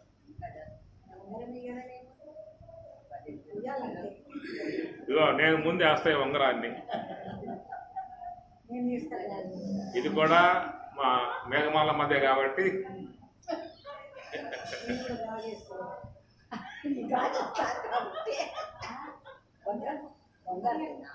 అప్పుడు బిర్రుగా ఉండేది ఉంగరం, కాయ లూజ్ అయిపోయింది. అది ఇప్పుడు చేయిస్తా. అది చూసారా? ఏది అది పిల్లలకే ఉపయోగిస్తాం. పిల్లలు ఉంది కదా, పిల్లల పక్కన కొనాకి ఉపయోగిస్తాం. సరే, ఈ ప్రకారంగా కార్యములు కారణములో చేరిపోయే విధానము. బంగారము కారణమైతే ఆవరణముల కార్యము, ఆ కార్యములు కారణములో చేరిపోయే విధానం. విశ్వమంతా కూడా ఈ దేహాలన్నీ కార్యములే. దేని కార్యం? మట్టి కార్యం. ఎంతకాలం ఉంటాయి? కొంతకాలం ధరించాం, ఆభరణాలు ధరించాం. ఆ తర్వాత ఆభరణాలు బంగారం ముద్దగా చేసి ఇంట్లో పడేసాం. అంటే కొంతకాలం ధరించాం దేహాలని, కొంతకాలం నడిచాయి, తిరిగాయి, వ్యవహరించాయి, చూశాయి, గీసాయి, అన్నీ అయిపోయాయి. తిరిగి మళ్ళీ ఈ ఆభరణాలను కాస్త మళ్ళీ ఈశ్వరుడు మట్టి పాలు చేస్తాడు, మట్టిలో కలిపేస్తాడు. కాబట్టి కార్యములు కారణములో చేరే విధానము. ఆభరణములు బంగారంలో చేరిపోతాయి, ఘటాదులు మట్టిలో చేరిపోతాయి, దేహాదులు భూమిలో చేరిపోతాయి. కాబట్టి ఆ విధముగా మనస్సులో చేరి ఉన్నటువంటి యొక్క సంస్కారములు అనబడేటువంటివి ఉపాదాన కారణమైతే, దానికి యొక్క స్వప్నములు అనేటువంటివి కార్యరూపము దాల్చేటువంటి నామరూపాత్మక ఘటముల్లాగా గుర్తుపెట్టుకోండి ఈ విషయాన్ని. కాబట్టి అందుచేత మనం మనస్సు లోపల ఎలాంటి సంస్కారములు ప్రవేశింప చేయాలనే విషయాన్ని అందరూ కూడా తెలుసుకోవలసి ఉంటుంది. అలాంటి ఆ మనసు అనేటువంటి యొక్క పాత్రలోకి మనం పోసేటువంటి యొక్క జలం శుద్ధమా, అశుద్ధమా, నీచమా, లేకపోతే హీనమా అనే విషయం కాడ వివేకం లేకుండా ఆ దాంట్లో మనం పోషేస్తున్న విధానము, ఆ పోషేసినటువంటి యొక్క సంస్కారములే రాత్రి సమయంలో వల్ల స్వప్నాలుగా వచ్చి భయానక వాతావరణాన్ని సృష్టిస్తూ ఉన్నాయి. పిల్లలు భయపడిపోతూ ఉంటారు స్వప్నాల్లో. మనకు కూడా భయానక విధానమే కలుగుతుంది. అర్థమైందా? మరొక భయానక అంశం ఏంటని చెప్పానంటే, ఏదో లేండి ఆ స్వప్నం కాసేపు వచ్చింది పోయింది, దానివల్ల మనకి ఏమిటి, కాసేపు అరిస్తే అరిశాను, కేకలేస్తే కేకలేశాను, భయపడ్డాను, అయిపోయేది. అదే కాదు భయానక విధానం. ఆ మనస్సులో పడ్డటువంటి యొక్క సంస్కారములు పావు, మనస్సు నుంచి ఉత్పన్నమయ్యే సంస్కారాల నుంచి ఉత్పన్నమయ్యేటువంటి యొక్క సపనములు అట్లా భాషించి అంతరించే విధానం ఉన్నది. మనస్సులో పడ్డటువంటి సంస్కారాలను అనుసరించి ఏ సపనములైతే ఉన్నాయో ఆ సపనములు అది వ్యక్తమై గోచరించి కాసేపట్లో మళ్ళా అలలు ఏ ప్రకారం సముద్రంలో అణిగిపోతూ ఉన్నాయో అట్లాగా సపనములు కూడా అణిగిపోయే విధానం ఉన్నది. కానీ మనసులో పడ్డ సంస్కారములు మాత్రం పోయే అవకాశం లేదు. మనసులో పడ్డటువంటి యొక్క సంస్కారములు పోయే విధానము లేదు. అవి స్థిరముగా ఉండిపోయే విధానముగా ఉన్నాయి. రాబోయే జన్మలకు అవి ప్రణాళిక కలిగి ఉన్నాయి. రాబోయే జన్మలకు అవి ప్రణాళిక. ఇప్పుడు సపనములంటే ఏదో భయానకంగా వచ్చా పోటది కన్నాం, భయపడ్డాం, మెలకు వచ్చింది, నీళ్ళు కాస్త మొహం కడుక్కున్నాం, పసుపు నృత్యం చదువుకున్నాం, ఇంకేదో మంత్రం జపం చేసాం, ఓం నమ శివ జపం చేసాం, అయిపోయింది అనుకుందాం. అట్లా పోయే విధానం కాదే. స్వప్నం పోయింది. తన స్వప్నానికి కారణమై ఉన్న సంస్కారాలు మనస్సులో సొప్పింపజేశావు. మనస్సులో సొప్పింపజేసినటువంటి యొక్క సంస్కారములు సాత్వికమై ఉంటే సాత్విక సంబంధ స్వప్నాలే వస్తాయి. రజోగుణమై ఉంటే రజోగుణాత్మక సంబంధమై ఉన్న స్వప్నాలే వస్తాయి. తమో గుణమై ఉంటే తమో గుణ సంబంధమై ఉన్న స్వప్నాలే వస్తాయి. ఇప్పుడు కొంతమంది మహాత్ములు ధ్యానం చేస్తారు, మహాత్మ సత్సంగాలు చేస్తారు, ఆశ్రమాల్లో ఉంటారు, పుణ్యక్షేత్రాలు తిరుగుతారు, అభిషేకాలు చేస్తారు, 10 మందితో మంచిగా మాట్లాడతారు. అలాంటి వాళ్ళకి ఏమొస్తాయి? వాళ్ళ ఆశ్రమాల్లో ఉన్నట్లుగా సత్సంగాలు చేసినట్లుగా, ప్రశ్నోత్తర వేదికలు పెట్టినట్లుగా, బోధ చేసుకున్నట్లుగా, సందేహాలు ఏర్పడితే సమాధానాలు చెప్పుకున్నట్లుగా అలాంటి సంబంధమైనటువంటి యొక్క స్వప్నాలు ఎక్కువ వాళ్ళకు వస్తూ ఉంటాయి అన్నమాట. కాబట్టి మనస్సుల వల్ల మనం ఈలేని వరకు సాత్విక సంబంధమై ఉన్నటువంటి అంశాన్ని ప్రవేశింపజేసినట్లయితే అది మనకు రాబోయే కాలంలో మన యొక్క జన్మ ప్రణాళిక, జీవన ప్రణాళిక. ఇక్కడేమో జీవన ప్రణాళిక. ఈ జీవన ప్రణాళికలో ఎట్లాగా ఏమిటా రేపు ఎట్లనే ఆలోచన చేస్తూ ఉన్నాం. కానీ భవిష్యత్ ప్రణాళిక ఒకటి ఉన్నది. జన్మ పరంపరల భవిష్యత్ ప్రణాళిక సిద్ధమై ఉన్నది. అపరిహార్యార్థే తత్వం శక్తి కాని విధ. అలాంటి యొక్క జన్మ పరంపరల ప్రణాళికకు మనం సూక్ష్మదేహంలో నిక్షిప్తం చేసేటువంటి యొక్క సంస్కారములే. మనస్సులో పడినటువంటి యొక్క సంస్కారములు ఉంటాయా అండి? ఎప్పుడో పోతూ ఉంటాయి కదా. ఇది అక్కడ ఎందుకు ఉంటాయి? ఎన్ని కూడా అవన్నీ అక్కడ ఉండే విధానం కాదు కదా. నేను ఎన్నో జీవితంలో పడేశాను. ఎన్ని పడేయలేదు, ఎన్ని చూడలేదు, ఎన్ని చేయలేదు, ఎన్ని వ్యవహారాలు చేయలేదు, అవన్నీ ఉన్నాయా? ఏడున్నాయి జ్ఞాపకాలు? ఏడున్నాయి నాకు? ఏడున్నాయి జ్ఞాపకాలు? కాబట్టి జ్ఞాపకము అని చెప్పినంటే ఏమిటి? మనస్సుకు స్ఫురణ. కనుక మనస్సుకు స్ఫురణ అన్నది జ్ఞాపకం అన్నమాట. మనస్సుకు స్ఫురణ రాకపోవచ్చు కానీ నీకు లోపల ఆ సంస్కారములు మాత్రం అవ్యక్తముగా నిక్షిప్తమై ఉన్నాయి. సందర్భం వచ్చినప్పుడు కొంచెం మనసు పెట్టి బాగా చూడు, నీకు అవి వస్తాయి. నాకు జ్ఞాపకం లేదండి అనవచ్చు, కానీ కొంచెం మనసు పెట్టి కనుక చూడవయ్యా, కాస్త ఆలోచించవయ్యా, కొంచెం లోనకు బావయ్యా అంటాడు వాడు. అట్లాగా పోయి చూసినట్లయితే ఉన్నాయి ఉన్నాయి విన్నారా? ఉన్నాయి, లోపల ఉన్నాయి. అయిపోవు. మనసులో పడ్డ సంస్కారాలు, సూక్ష్మ దేహంలో పడ్డ సంస్కారాలు ఏమి? చిన్నతనంలో కాశీకి వచ్చావు, కాశీలో చక్కగా విశ్వవిద్యాలయంలో చదువుకున్నావు, ఇక్కడే 10 ఏళ్ల కాలం పాటు చక్కగా అన్ని ప్రాంతాలు తిరిగావు, అన్ని చిత్రాలు చూసావు, కాశీ ఒడ్డును కూర్చున్నావు, చదువుకున్నావు, వేద పఠనం చేశావు, విద్యాభ్యాసం చేశావు, కోర్సు పూర్తి చేసుకున్నాడు. తన యొక్క జిల్లాకి, తన ఆంధ్రకు జిల్లాకి, తన గ్రామానికి వచ్చాడు. అక్కడ తల్లిదండ్రుల దగ్గర చక్కగా ఉండి మరి వివాహం చేసుకున్నాడు, సంసారం శీలించాడు, పిల్లలు పుట్టారు, వాళ్ళు పెంచి పెద్ద చేశాడు, వాళ్ళని ఉడిపి చేశాడు, పెళ్ళిళ్ళు చేశాడు, అందరికీ కూడా మంచి వాళ్ళకి ఏర్పాటు చేశాడు, తలకి ఇల్లు కట్టించాడు, బ్యాంకుల్లో 10 లక్షలు పడవేశాడు, 10 ఎకరాల చొప్పున రాసి ఇచ్చేశాడు. ఇక శేష జీవితాన్ని కాశీలో గడపాలన్న ఉద్దేశంతో అక్కడి నుంచి ముట్టముడ సర్దుకొని కాశ్యా మరణాన్ముక్తి అన్నాడు. కాబట్టి కాశీలో మరణిస్తే మోక్షం అనే అంశం ఉంది కనుక మరి ఆ కాశీలో ఈ నివాసముగా ఉండి శేష జీవితాన్ని కాశీలోనే గడిపి గంగలో కలిసిపోయే ఉద్దేశంతో వచ్చి నివాసంగా చేసుకున్నాడు. ఎక్కడ ఇల్లు కట్టుకున్నాడు. నివాసం చేసుకున్నప్పుడు చిన్నతనములో బాల్యములో ఉన్నప్పుడు విద్యార్థిగా వచ్చినప్పుడు అక్కడ ఆయన ఎక్కడెక్కడ కూర్చున్నాడు, ఎక్కడెక్కడ సంచరించాడు, ఏ ఏ ఆశ్రమాల్లో ఉన్నాడో అవన్నీ జ్ఞాపకం రావట్లేదు లేదా? బాగా వస్తుంది. ఈ ఆశ్రమంలో ఉన్నాను, ఈ ఆశ్రమంలో భోజనం చేశాను, అక్కడ కూర్చున్నా, అక్కడ ధ్యానం చేసి, అక్కడ విద్యాధ్యానం చేశా, ఈ పార్కులో ఉన్న విశ్వవిద్యాలయం ఇది, నా రూమ్లో ఇక్కడ కూర్చున్నా, ఈ బల మీద కూర్చున్నా, రావా జ్ఞాపకాలు? మరి ఇంటికి పోయాడు, వివాహం చేసుకున్నాడు, పిల్లలు పుట్టారు, వాళ్ళని పెంచి పెద్ద చేశాడు, వాళ్ళకి వివాహాలు చేశాడు, ఇండ్లు కట్టించాడు, సంభావనలన్నీ అందించాడు. ఎంతో కాలం అయిపోయింది కదా, మొత్తం పోవాలికి లోపల.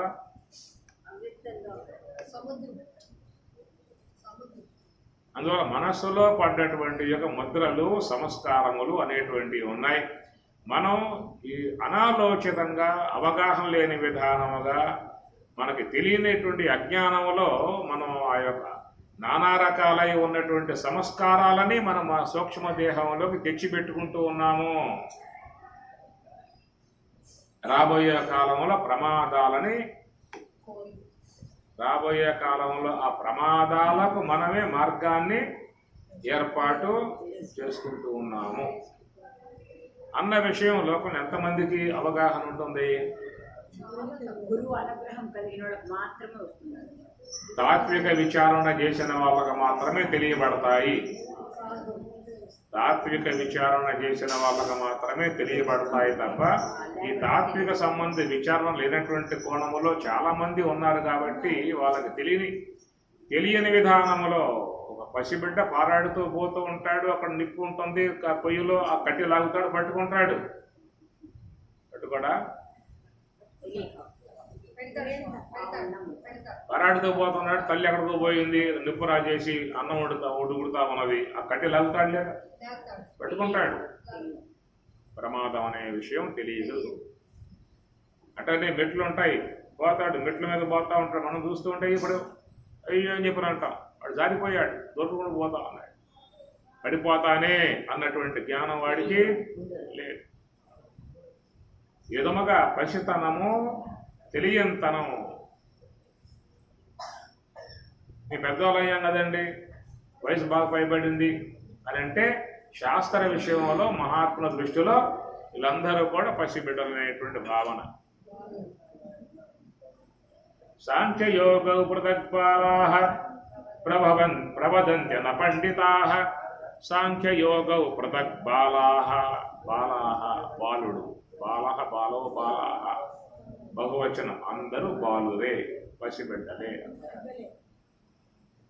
న సాంపరాయ ప్రతిభాతి బాలం.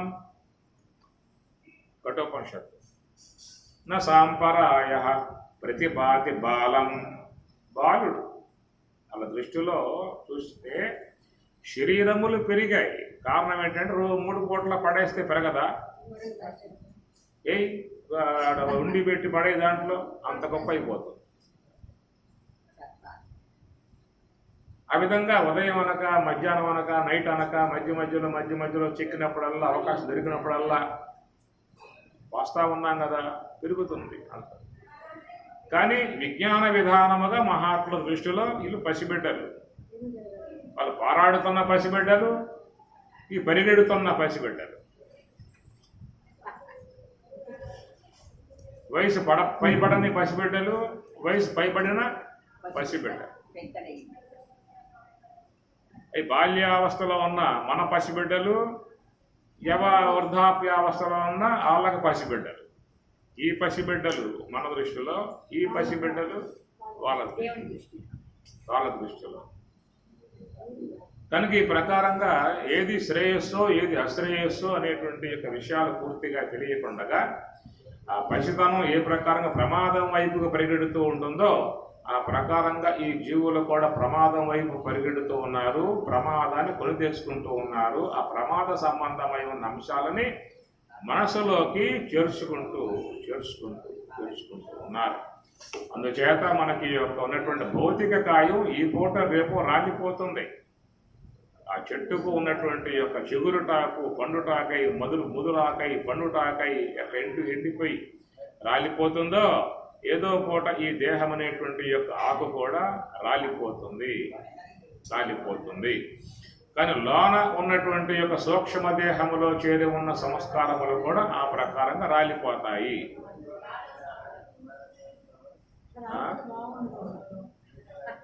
సూక్ష్మ శరీరంలో రాలిపోవు, ప్రయత్నం చేయాల్సి ఉంటుంది. రాలిపోతే ఎన్నో తీసుకోవాలి. రాలిపోతుంది. రాలిపోతే ఎన్నో తీసుకోవాలి. ఈనాడు ధరించి ఉన్నటువంటి యొక్క ఈ శరీరము అనేది బాల్యములో చిగురుటాకుగా, యవనములో ముదురుటాకుగా, వృద్ధాప్యంలో పండుటాకులా వచ్చి రాలిపోదు. ఆ ప్రకారముగా సూక్ష్మ దేహములో చేరి ఉన్నటువంటి యొక్క సంస్కారములు కూడా పండుటాకుల్లాగా ఎండిపోయి రాలిపోతాయి.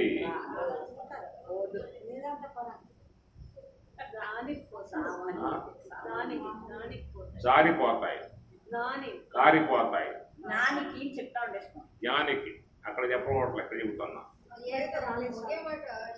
అందుచేత ఈ శరీరము అనేటువంటిదని చెప్పుకున్నాం కదా, బాల్యంలో చిగురుటాకు, యవ్వనంలో ముదురుటాకు, వృద్ధాప్యంలో పండుటాకులాగా వచ్చి రాలిపోతాయి అనే విషయంలో సూక్ష్మదేహములో చేరి ఉన్న సంస్కారములు కూడా అవి కూడా దేహారూపములు దాల్చి ఈ దేహరూపములుగా అవి కూడా చిగురుటాకుల్లాగా, ముదురుటాకుల్లాగా, పండుటాకుల్లాగా ఆ విధంగా రాలిపోవాలి తప్ప అవి మాత్రం పోవు. ఈ రూపకంగా రాలిపోవాల్సిందే. అనేక శరీరముల రూపములుగా దాలుస్తాయి. మనస్సులో పడ్డ సంస్కారములే శరీరములు. మనస్సులో పడ్డ పుణ్య సంబంధ సంస్కారం కావచ్చు, పాప సంబంధ సంస్కారం కావచ్చు, రెండు దాంట్లో ప్రవేశిస్తూ ఉన్నాయి. సగటు మానవుడు ఎప్పుడు పాపాలే చేయడు, కొన్ని పుణ్యములు కూడా చేస్తాడు. దుర్మార్గుడుగా ఉన్నటువంటి వాడు కూడా ఏదో సందర్భాలలో గుడికి పోవటము, నమస్కారం చేయటము, అభిషేకాలు చేయటము, ఏదో దాతృత్వముగా చేయటం ఎన్ని చేస్తూ ఉంటాడు. అయితే అధిక శాతముగా పాపం వచ్చి తక్కువ శాతముగా పుణ్యం వచ్చేవాళ్ళు ఉన్నారు. అధిక శాతముగా పుణ్యం వచ్చి తక్కువ శాతముగా పాపం వచ్చేవాళ్ళు ఉన్నారు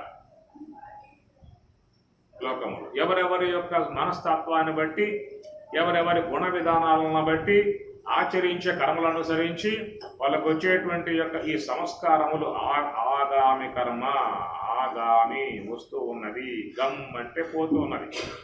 అంటే ఆగామి ఆ వచ్చినటువంటి యొక్క కర్మయే సంచితంలో ప్రవేశించి ఆ సంచితంలో పడ్డటువంటి యొక్క కర్మయే మన ప్రారంధముగా ప్రవాహ రూపముగా ఇట్లా పోతూ ఉన్నది.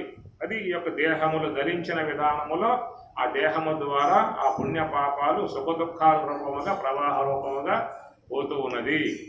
కనుక ఆ ప్రకారముగా పోయేటువంటి విధానంలో సుకృతమై ఉన్నటువంటిది వచ్చినప్పుడేమో నవ్వుకుంటాము, దుష్కృతమై ఉన్నటువంటిది వచ్చినప్పుడేమో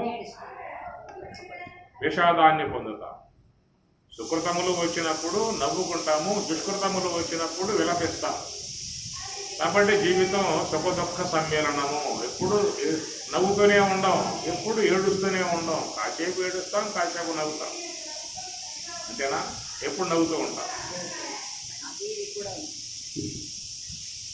ఎప్పుడు నవ్వుతూ ఉన్న విధానం జ్ఞాని ఒక రకంగా.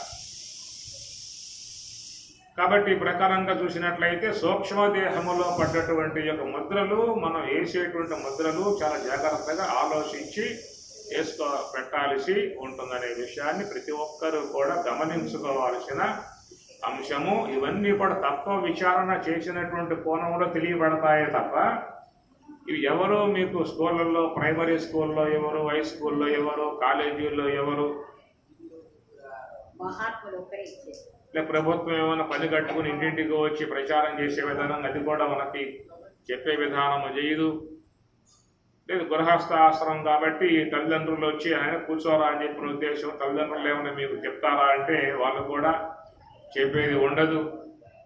ఒకవేళ వాళ్ళు ఏదైనా చెప్పాల్సి వస్తే నువ్వు బాగా చదువుకోరా, మేము సహాయపడతాం, మేము ఫీజులు కడతాం, పుస్తకాలు ఇస్తాం, అన్నీ చేస్తాం, బాగా చదువుకున్నావా, ఉద్యోగం సంపాదించుకున్నావా, మంచి వివాహం చేస్తాం, పెళ్ళి అవుతుంది నీకు, బిడ్డల కంటావు, బాగా పెంచుకో, వాళ్ళని వృద్ధి చేసుకో, చదివించుకో అనే మాటలు చెబుతారే తప్ప నువ్వు స్థూలదేహం కాదు, సూక్ష్మదేహం కాదు, కారణదేహం కాదు, మహాకారణంగా నువ్వు ప్రత్యేకాత్మ స్వరూపుడివి, చచ్చిదానంద బ్రహ్మస్వరూపుడు, నువ్వు విధంగా అజ్ఞానం వల్ల జన్మకు వచ్చావు, మా గృహంలో నువ్వు జనించావు, కొద్ది కాలం పాటు ఉంటావు, పోతావురా నువ్వు, మేము పోతాం, నీకంటే మేము ముందు పోతాం, మేము పోయాక నువ్వు పోతావు, ఇక్కడ ఎవరు ఉండే అవకాశాలు లేవు, ఇది ఒక సత్రవు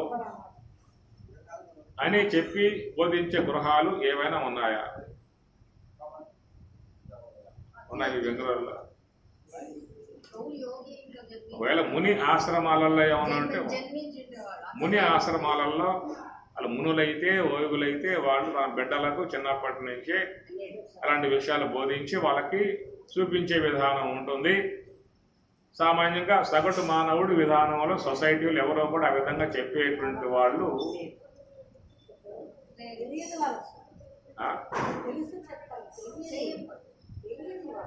కాబట్టి ఈ ప్రకారంగా చూసినట్లయితే మనం స్థూల దేహము యొక్క విషయంలో తీసుకున్న జాగ్రత్తలు సూక్ష్మదేహ విషయంలో ఎవరు కూడా తీసుకోవటం. స్థూల దేహము యొక్క పార్థివ దేహము యొక్క ఫిజికల్ బాడీ ఈ శరీరం యొక్క విషయంలో తీసుకునేటువంటి జాగ్రత్తలు సూక్ష్మదేహ విషయంలో ఆ జాగ్రత్తలు వహించటం లేదు. దేహాలు మొత్తం 3: స్థూల దేహము, సూక్ష్మ దేహము, కారణ దేహము అని వృద్ధవు 3 వృద్ధి పొందేటువంటివి, వృద్ధి పొందేవిగా ఉన్నాయి కాబట్టి దేహాలు అన్నారు. అన్నపానీయాలతో స్థూల దేహం వృద్ధి పొందుతుంది, శబ్దాదులతో సూక్ష్మదేహం వృద్ధి పొందుతున్నది, దృశ్యాదులతో కారణదేహం వృద్ధి పొందుతూ ఉన్నది. కాబట్టి ఈ మూడింటిని దేహాలు అని చెప్పని అన్నారు. ఇది మహాకారణం విషయంలోకి వస్తే అది మహాకారణం అంతవరకే. అది మోక్ష కారణమై ఉన్నటువంటి వస్తువు. నువ్వు దాన్ని వాడుకోగలిగితే నీకు మోక్షం ప్రాప్తిస్తుంది. ఆ అంశాన్ని వినియోగింపజేసుకోగలిగితే నీకు మోక్షం వస్తుంది అని చెప్పి అన్నారు. కాబట్టి చాలామంది దాని జోలికి పోవటం వల్ల దాదాపుగా 100% పైగా మహాకారణం జోలికి మాత్రం ఎవరు పోవటం లేదు. ఎవరైనా వాళ్ళ యొక్క వ్యవహారం వహించినట్లయితే స్థూల దేహం కాడ ఎక్కువ శాతం ఉంటారు భద్రత విషయంలో, సూక్ష్మదేహం కాడ మాత్రం చాలా తక్కువ శాతమే వహించి ఉన్నారు. అందువల్ల ప్రతి మానవునికి ఉన్నటువంటి 3 దేహాలు స్థూల దేహము, సూక్ష్మదేహము, కారణదేహము అని చెప్పని. ఒకవేళ స్థూల దేహం పోతుంది అంటే విలపిస్తారు. స్థూల దేహం పోతుంది అంటే విలపిస్తారు. ఒకవేళ స్థూల దేహం పోయినా స్థూల దేహం గలవాళ్ళు వాళ్ళైనా విలపిస్తారు. కానీ ఈ సూక్ష్మదేహం ఎట్లా అయిపోతుంది అనేటువంటి బాధ ఎవరికైనా ఉన్నదా?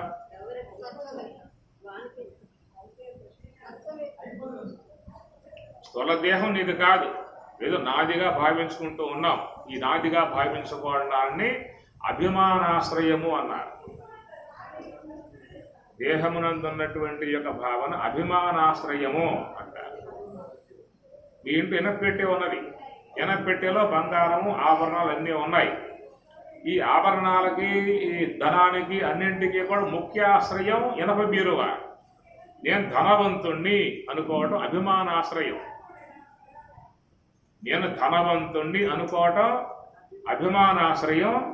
ముఖ్యాశ్రయం ఇనప బీరువ, దాని ముఖ్యాశ్రయం అది. నేను ధనవంతుణ్ణి అనుకోవటం అభిమానాశ్రయం. కాబట్టి ఆ ప్రకారముగా ఈ శరీరం అనబడేటువంటి యొక్క వస్తువుకి ముఖ్య ఆశ్రయం ఈశ్వరుడు. దేహము నేను, నాది అనుకోవటం అభిమానాశ్రయం. దాని ముఖ్యాశ్రయం ఎవరంటే ఈశ్వరుడు. ఆయన అధీనంలో పనిచేస్తూ ఉన్నది. నీ ఆజ్ఞ ఈ దేహములో ఎక్కడా వర్తించే అవకాశమే లేదు. నువ్వు ఆజ్ఞాపించినా కానీ ఏది నీ మాట వినదు. ఓ శరీరమా, నువ్వు వృద్ధాప్యంలో పోయి పడతాయేమో, పడమాక. అది చాలా ప్రమాదంతో కూడినటువంటి వ్యవహారం. లోకంలో చాలా మంది పొరపాటున అవగాహన లేకుండా పోయి పడ్డారు. నువ్వు మాత్రం వృద్ధాప్యంలోకి పోమాక అని చెప్పన్న విధానముగా శాసించు. ఓ దేహమా, నేనే నీవు, నీవే నేను కదా. నీవే నేను, నేనే నీవు కదా. నిన్ను వీడి నేను లేను, నన్ను వీడి నువ్వు లేవు. కాబట్టి నువ్వేనే, నేనే నువ్వు. కాబట్టి నా మాట నువ్వు ఎప్పుడు వింటూ ఉండు, నేను చెప్పింది వింటూ ఉండు. ఒక పన్నులారా ఎవడో ఓడమాకండి, గట్టిగా పాతుకుపోయి ఉండండి అని పన్నులకు ఆజ్ఞాపించు. పుణ్యేత్రమా, నువ్వు చూపు తగ్గించుకోమాక, బాగా ఎట్లాగైతే నువ్వు వచ్చావు విషయంలోకి అట్లాగే నువ్వు చూస్తూ ఉండు.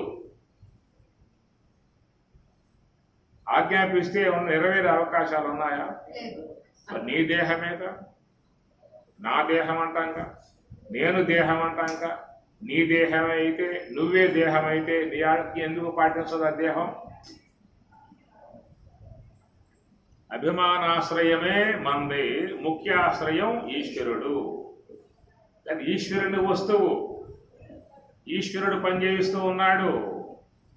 శరీరంలో శ్వాస ఆయన పెట్టాడు, ఆయనే శ్వాస ఆడిస్తూ ఉన్నాడు. నీకు అది ఇవ్వలేదు, ఆ చట్టం నీకు ఇవ్వలేదు, దాని విధానం నీకు ఇవ్వలేదు. వీళ్ళు ఇచ్చినట్లయితే పోయే అవకాశాలు ఉండవేమో, నువ్వు ఆడిస్తుంటున్నావుగా, ఎందుకు పోతావు నువ్వు? నీ చేతుల్లో శ్వాస ఆడేదిగా ఉంటే, ఊపిరి ఆడేదిగా ఉంటే అది పోతుందేక, ఎందుకు ఆపుకుంటావు? ఆయన చేతుల్లో ఉన్నది కాబట్టి ఆపాలన్నా ఆయన ఇష్టం, ఆడాలన్నా ఆయన ఇష్టం. ఆపిన తర్వాత ఆడిద్దామనే ఉద్దేశం నీకున్నా ఆడే అవకాశాలు మాత్రం లేవు. అందుచేత శరీరములో అణువణువు కూడా ఈశ్వరాజ్ఞతోనే, విశ్వమే కాదు భూమి, జలము, అగ్ని, వాయువు, ఆకాశం, సూర్యుడు, చంద్రుడు, నక్షత్రాలు మొత్తం కూడా ఈశ్వర ఆజ్ఞ కట్టుబడే ఉన్నాయి. ఈ భూమి అనంత వినివిధిలో ఉన్నది. మనం కనుక చూస్తే గూగుల్లోకి పోయి ఆ యొక్క భూమండలం కనబడుతుంది నీకు, ఎట్లాను తిరుగుతుంది భూమండలం. నువ్వు చేస్తే ఎట్లాను గూగుల్లోకి పోయి ఎర్త్ కొట్టారా, చూసావు కదా, ఎట్లాను చాలు తిరుగుతుంది అన్నమాట. ఏ దేశాలు ఎక్కడెక్కడ ఉన్నాయి, ఏ దేశం ఎంత వైశాల్యం ఉన్నది, ఆఫ్రికా ఎక్కడ, రష్యా ఎక్కడ, ఇంగ్లాండ్ ఎక్కడ, దుబాయ్ ఎక్కడ, ఇండియా ఎక్కడ, మొత్తం దాంట్లో నీకు కనబడతాయి. ఎక్కడుంది? అనంతాకాశంలో. కింద ఏముంది? కింద ఆకాశమే, పైన ఆకాశమే, ఆ పక్క ఆకాశం, ఏ పక్క ఆకాశం, ఇన్ని వీధుల్లో కేవలం ఒక శూన్యములో నిక్షిప్తం చేయబడ్డటువంటి విధానం. పోవచ్చుగా, కింద పోయి పడవచ్చుగా. ఒకవేళ కిందకు పోయి అడగబోతుంది, కింద ఏమన్నా గోడ ఉందా? గోడ కట్టారా కింద పోయి ఆగటానికి ఏమన్నా? ఎంత లెక్కపోయినా పోవాల్సిందే, ఎంత లెక్కపోయినా పోవాల్సిందే. అనంతం ఆకాశం, అనంతం విశ్వం, అనంతం. అలాంటి యొక్క ఆ శూన్యములో ఈ భూమిని పరమాత్మ నిక్షిప్తం చేశాడు, పెట్టేశాడు, చెడు చేశాడంటే. అది ఎంత వేగంగా తిరగాలో అంతే వేగంగా తిరుగుతుంది. ఎక్కువ వేగం పెరగటానికి వీల్లేదు, పెంచుకోవటానికి వీల్లేదు. ఒక్క సెకండు కాలం కనుక వేగాన్ని పెంచుకుందా జ్యోతిష్ శాస్త్రం మొత్తం మారిపోతుంది. జ్యోతిష్ శాస్త్రం మొత్తం మారిపోతుంది. జ్యోతిష్కారులు 100 ఏళ్ల జ్యోతిష్యం రాశారు, 100 ఏళ్లకు సరిపడ జ్యోతిష్యం రాశారు.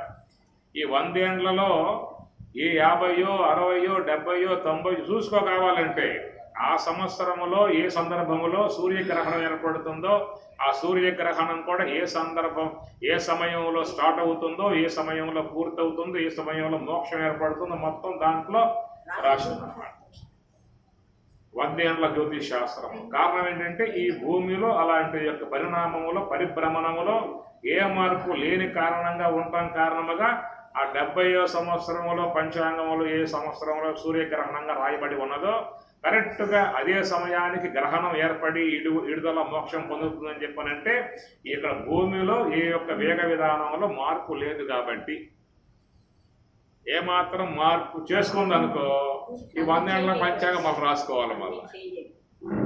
అట్లాగా పరమాత్మ నిక్షిప్తం చేసినటువంటి విధానము, అది అద్భుతమై ఉన్నటువంటి యొక్క ప్రక్రియ. ఆయన సంకల్పానికి తిరిగే లేదు, ఈశ్వర సంకల్పానికి తిరిగే లేదన్నమాట. ఆయన సంకల్పాన్ని మారుద్దాము అన్నా కానీ మనకు సాధ్యమయ్యే విషయం కాదు. ఒకవేళ మార్పు చూద్దాం, అయ్యా ఈ ముందు ఉన్నాయి కన్నులు ఎందుకబ్బా వెనకాల పెట్టేయకూడదు, వెనకాల చూసుకుంటాం. ఇంకా మన వాళ్ళు నీకు వెనక చూపు తప్ప ముందు చూపు తప్ప వెనక చూపు లేదని చెప్పి అంటూ ఉంటారు. నీకు ముందు చూపు తప్ప వెనక చూపు లేదే అంటూ ఉన్నారు. కాబట్టి ఏం చేశాడు, ఆసుపత్రికి పోయాడు. ఇట్లా అంటున్నారే మా వాళ్ళందరూ కూడా, ముందు చూపు తప్ప వెనక చూపు లేదని చెప్పి అంటున్నారు. ముందు సూపు ఆల్రెడీ ఏర్పడి ఉన్నది, వెనకాల సూపు కూడా 2 కనులు మీరు పెట్టేయండి లొట్ల కొట్టి అని అంటే చేసే అవకాశం మానవునికి ఉన్నదా?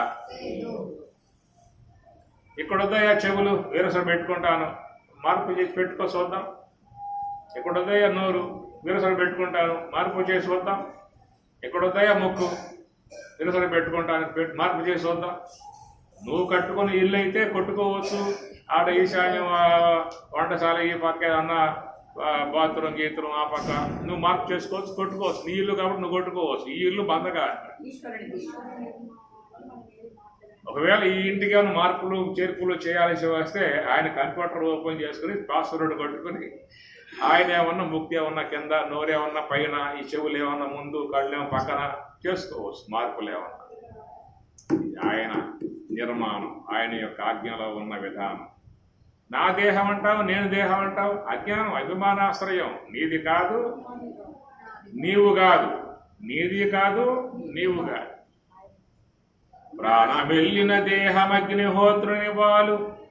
నేను అటు పోయాను, మండుతా ఉన్నాయి అన్నీ కూడా. దశాదమే ఘాట్ అనుకుంటా, మండుతా ఉన్నాయి. దేహమెల్లి ప్రాణమెల్లిన దేహమగ్నిహోత్రుని పాలు. కఠిన శల్యములెల్ల గంగపాలు, మీద కప్పిన బట్ట మేటి సాకలి పాలు. కొడుకు వండిన కోడు కాకులు పాలు. పాపంబు చేసిన జీవుడు ఎవరి పాలు? పాపంబు చేసిన జీవుడు యముని పాలు. చెప్పే మాటల్లో సత్యాలు ఉన్నాయన్నమాట. అది అందుచేత ఈ ప్రకారంగా ఈశ్వరుని యొక్క ఆజ్ఞయే దేహంలో పనిచేస్తున్నది కాబట్టి ఈ దేహ పరిణామాన్ని పొందిన విధానములో శరీరం అనే దానిని వినియోగింపజేసుకుంటావా నీ ఇష్టం, వృధా చేసుకుంటావా నీ ఇష్టం. వస్తువు ఆయన చేతికి ఇచ్చాడు, వినియోగాత్మకముగా ఉండేటువంటి యొక్క వస్తువు నీ చేతికి ఇచ్చాడు. వినియోగించుకుంటే ధన్యుడవు, వినియోగింపజేసుకోకపోతే వ్యర్థుడు అయిపోయే విధానం ఏర్పడుతుంది. కాబట్టి ఆ యొక్క మళ్ళీ మళ్ళీ రాబోది మానవ జన్మ అనేది స్వామి గారు పాడిన పాట. మళ్ళీ మళ్ళీ రాబోయి మానవ జన్మ అనేది కూడా, అది కూడా సీరియస్గా తీసుకోవాల్సిన అంశమే. ఏదో పాట సంగీతం జోడించాం పాడాం అయిపోయింది అన్న కాదు. ప్రతిదీ కూడా సీరియస్గా తీసుకోవాల్సి ఉంటుంది. వినోదం కాదు, ఇది సీరియస్. మళ్ళీ మళ్ళీ రాదనేటువంటి తుల్లి తుల్లి పడబోకే తుంటరి బొమ్మ అని. అందుచేత ఈ ప్రకారముగా శరీరమునబడేటువంటిదంతా కూడా మన అధీనములో ఉందని చెప్పి అనుకుంటాం, కానీ అది ఈశ్వరాజ్ఞతోనే పనిచేస్తున్నట్లుగా. రెండవది ఏంటంటే సూక్ష్మదేహము అన్నాం, మనస్సు సూక్ష్మదేహము అన్నాం. ఆ మనస్సులో పెడుతున్నటువంటి విధానములో మనం ఇందాక చెప్పుకున్న విషయం ఏంటంటే స్థూలదేహ విషయంలో జాగ్రత్తలు వహిస్తున్నామే కానీ సూక్ష్మదేహ విషయంలో మాత్రం జాగ్రత్తలను వహించటం లేదు. కనుక ఆ సూక్ష్మదేహంలో ఏమి పెట్టాలి, ఏమి పెడితే మన యొక్క భవిష్యత్తు జీవితానికి మంచిగా ఉంటుంది, దానివల్ల మనం రాబో కాలములో వేరే దేహాలు ధరించాల్సిన పరిస్థితి ఉన్నది. కాబట్టి ఆ కాలంలో ఇబ్బంది లేకుండా మళ్ళీ మంచి దేహాలు లాంటివి వచ్చే విధానముగా, మంచి జీవితాన్ని జీవించే విధానముగా అన్నటువంటి దృక్పథముతో, ఆ యొక్క దృక్కోణముతో భవిష్యత్ ప్రణాళిక విధానముగా సూక్ష్మదేహ విధానాన్ని సిద్ధం చేసుకోవాల్సి ఉంటుంది.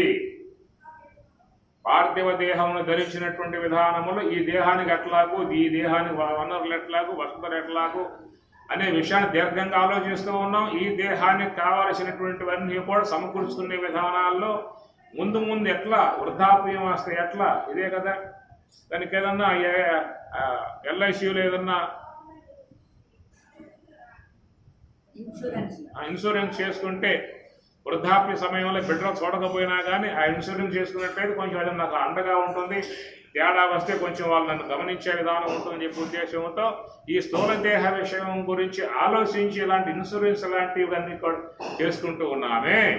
మరి ఆ యొక్క భవిష్యత్ ప్రణాళిక ఒకటి ఉంది కదా.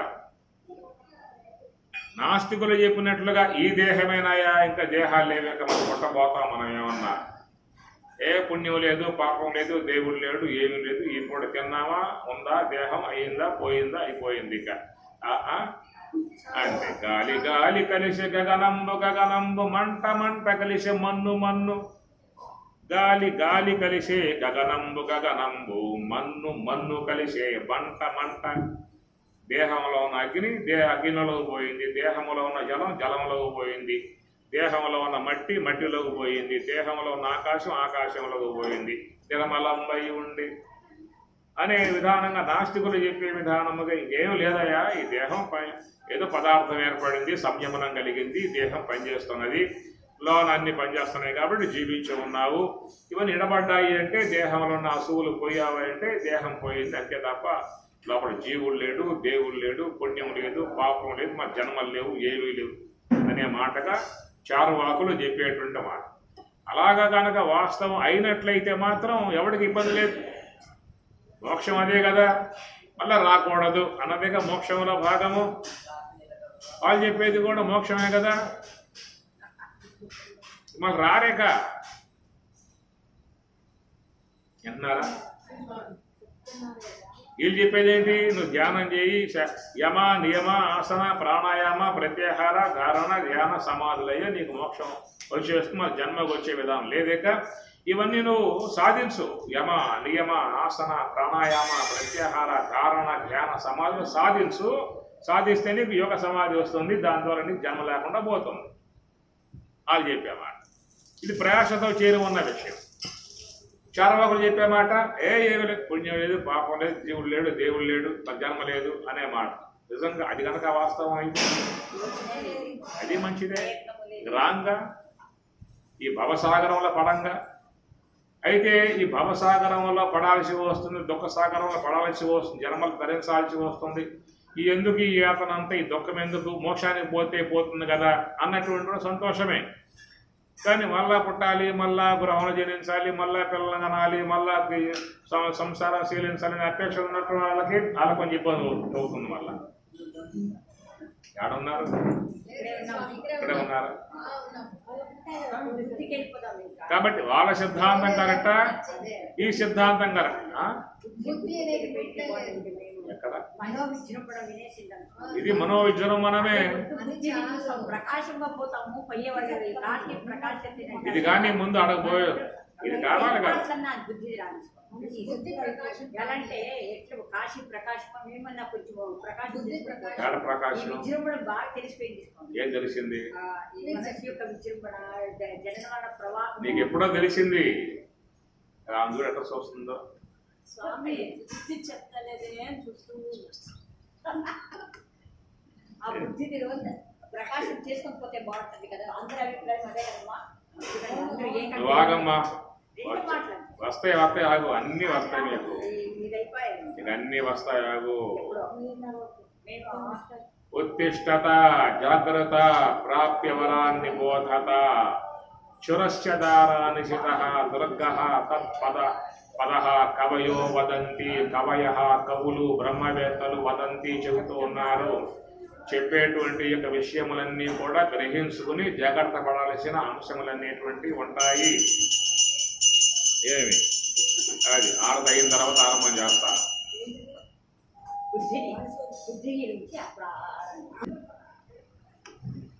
మంగళం భగవన్ శంభో మంగళం వృషభధ్వజ మంగళం పార్వతీనాథ మంగళం భక్తవత్సల.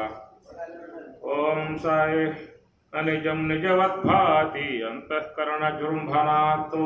అంతఃకరణములో చేరి ఉన్నటువంటి ఒక అంశము మనసు అనేటువంటిది.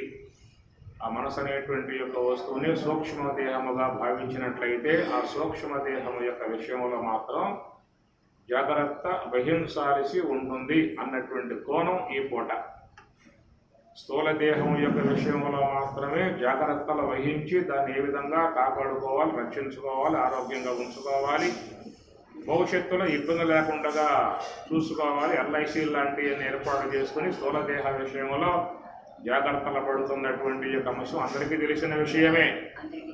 కానీ ఈ స్థూల దేహం అనేటువంటిది ఒక రెప్పపాటు కాలం. రెప్ప వాలిందా లేదు, రెప్ప లేచిందా ఉన్నది, శ్వాస ఆడిందా ఉన్నది, శ్వాస ఆగిందా లేదు. కనుక మరుక్షణంలో పోయేటువంటి యొక్క వస్తువు కోసంగా జాగ్రత్త పడేటువంటి యొక్క మనము మనతో అనంతకాలముగా జతపడి ప్రయాణం చేసేటువంటి యొక్క వస్తువు సూక్ష్మదేహము. స్వల్పకాలికం వరకు మాత్రమే స్థూలదేహం ఉంటుంది తప్ప మనతో జీవుడనబడేటువంటి వాడితో మనము అనుకున్న విషయం జీవుడుగా భావించినట్లయితే ఆ జీవుడనబడేటువంటి యొక్క వారితో కలిసి ప్రయాణం చేసే వస్తువు భవిష్యత్తు దేహాల ప్రణాళిక. భవిష్యత్ కాలం ఏంటంటే అనేక దేహముల ప్రణాళిక జీవుడికి ఉన్నటువంటి విషయము. కాబట్టి ఆ దేహములు ఎలాంటివి అనేది ఈనాడు నువ్వు చొప్పించేటువంటి కర్మను పట్టి ఉండేటువంటి యొక్క అంశము.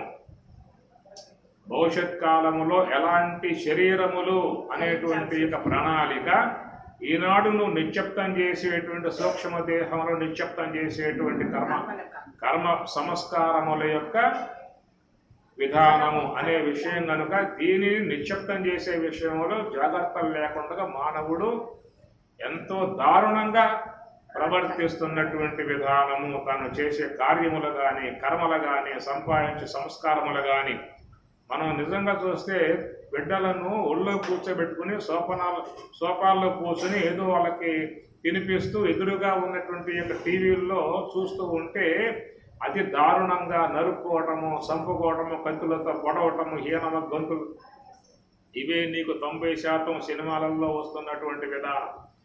అట్లనే సీరియళ్ళల్లో కూడా వచ్చేటువంటి అసూయలు, ద్వేషాలు, కక్షలు, కార్పణ్యములు, విద్వేషములు, వైరములు, కుట్రలు, కుతంత్రాలు ఇవే మీకుండేది సీరియళ్ళల్లో కూడా. కనుక సీరియళ్ళ ద్వారా మనం ఆ గుణాలను పెంపొందింపజేసుకుంటూ ఉన్నాము. రెండవది దారుణమై ఉన్నటువంటి సంస్కార సంబంధమై ఉన్నటువంటి ముద్రలు మనం వేసుకోవడం కాకుండా మన బిడ్డలకు కూడా లాంటి యొక్క సంస్కారములనే లోపల నిక్షిప్తం చేస్తున్న విధానము. సూక్ష్మ దేహములో పడ్డటువంటి సంస్కారములు మరొక దేహములో సుఖదుఖాలుగా పోకుండగా అవి అంతరించే విధానమే లేదు. విజృంభణం రాబోయే కాలంలో మన యొక్క జీవుడికి విజృంభణముగా ఆయా దేహాలలో పడవేసి వాడు నానా కష్టాల పాలు చేసే విధానములో మనం దానిని ఈ విధముగా సిద్ధం చేసుకుంటున్న అంశము. కాబట్టి దాంట్లో మంచి సంస్కారం చిన్నప్పుడు గర్భములో ఉండగానే నారద భగవానుల వారి యొక్క ఆశ్రమంలో లీలావతి దేవి వాళ్ళకు ఆశ్రమానికి సేవలు చేసి బ్రాహ్మ్య ముహూర్త సమయంలో నారద భగవానుల వారు తత్వజ్ఞానాన్ని బోధిస్తూ ఉంటే ఆ తత్వజ్ఞానం వినలేక సోలిపోయి అవి నిద్రిస్తే గర్భములో ఉన్నటువంటి వాడు ఊం కొడుతూ ఉంటే ఆ ఊం విని ఈయన గారు బోధ ఆరంభం చేసి చెప్పుకుంటూ వస్తే వాడు ప్రహ్లాదుడై జనించిన విధానం మనకు భాగవతంలో వచ్చేటువంటి యొక్క అంశము. కాబట్టి ఈ ప్రకారముగా మరి ఆ సంస్కారం వాడిలో ఏం చేసిందయ్యా అని చెప్పనంటే అతి దారుణమై ఉన్నటువంటి యొక్క రాక్షస వీర్యము కూడా అతి సాత్వికమై ఉన్నటువంటి యొక్క భక్తుడుగా మారిపోయింది.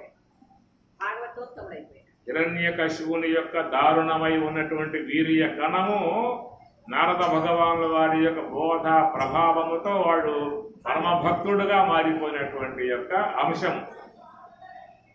ఆయన ఆశ్చర్యపడ్డాడు, ఎవర్రా అసలు నువ్వు, నేనేమిటి, నా విధానం ఏమిటి, నీ విధానం ఏమిటి,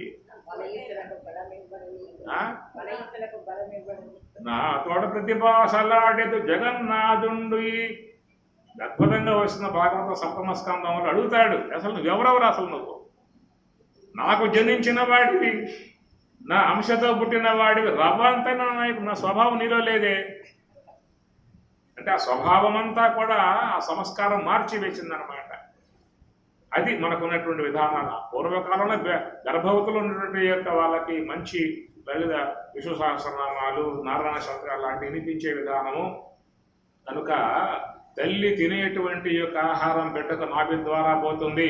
తల్లి వినేటువంటి యొక్క శబ్దములు వాటి గర్భములకు పోతాయి. సూక్ష్మదేహం ఉంది, స్థూలదేహం ఉన్నది లోపల. స్థూలదేహం తయారు కాకముందే సూక్ష్మదేహం ప్రవేశం లోపల. సూక్ష్మదేహం అది తయారు కావాల్సిన అవసరం లేదు. స్థూలదేహం తయారు కావాల్సిన అంశం ఉన్నది.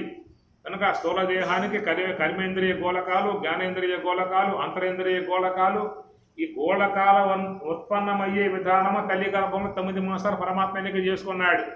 అట్లనే స్థూల దేహం యొక్క గోళకాలు, కర్మేంద్రియ గోళకాలు, జ్ఞానేంద్రియ గోళకాలు, అంతరేంద్రియ గోళకాలు నిర్మాణం చేసే విధానానికి 9 మాసములు పడుతుంది పరమాత్మకు లోపల. మరి సూక్ష్మ దేహం యొక్క జ్ఞానేంద్రియములు, కర్మేంద్రియములు, అంతరేంద్రియాలు నిర్మాణం చేసుకోవడం ఎంతకాలం పట్టింది దానికి అక్కడ? మొదలైపోయింది అది.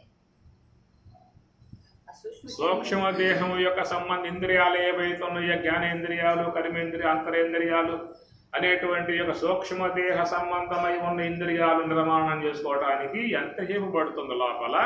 స్థూల దేహం యొక్క సంబంధ గోళకాలు నిర్మాణం చేసుకోవడానికి ఎంతకాలం పడుతుంది లోపల? స్థూల శరీరాన్ని 9 నెలల్లోనే ఆయన ఇచ్చేస్తారు. స్థూల దేహ సంబంధమై ఉన్న గోళక సముదాయం అంతా ఏర్పడటానికి 9 మాసాలు టైం తీసుకున్నాడు. సూక్ష్మ దేహం ఆల్రెడీ నిర్మాణమయ్యే వచ్చేసింది. అది రెడీగా ఉంది.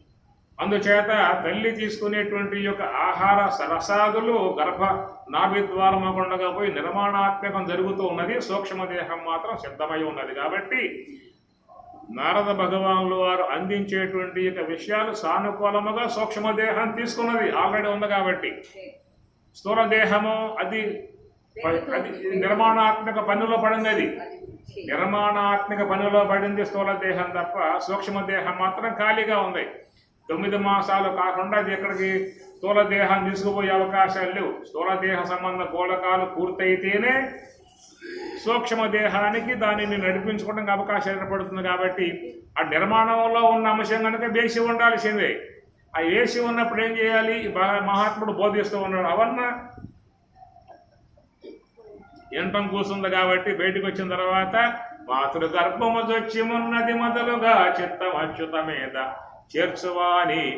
కాబట్టి ప్రకారముగా సూక్ష్మ దేహములో పడేసేటువంటి యొక్క ముద్రలు మనకు వివేకం లేకుండా, ఎలాంటి యొక్క జ్ఞానం లేకుండా పసిబిడ్డలను ఒళ్ళో కూర్చోబెట్టుకుని సోపాల్లో కూర్చొని టీవీలు ఆన్ చేసి ఆ టీవీల్లో మహా దారుణముగా ఉండేటువంటి గొడ్డళ్ళు, కత్తులు, రంపాలు ఇలాంటి దృశ్యాలను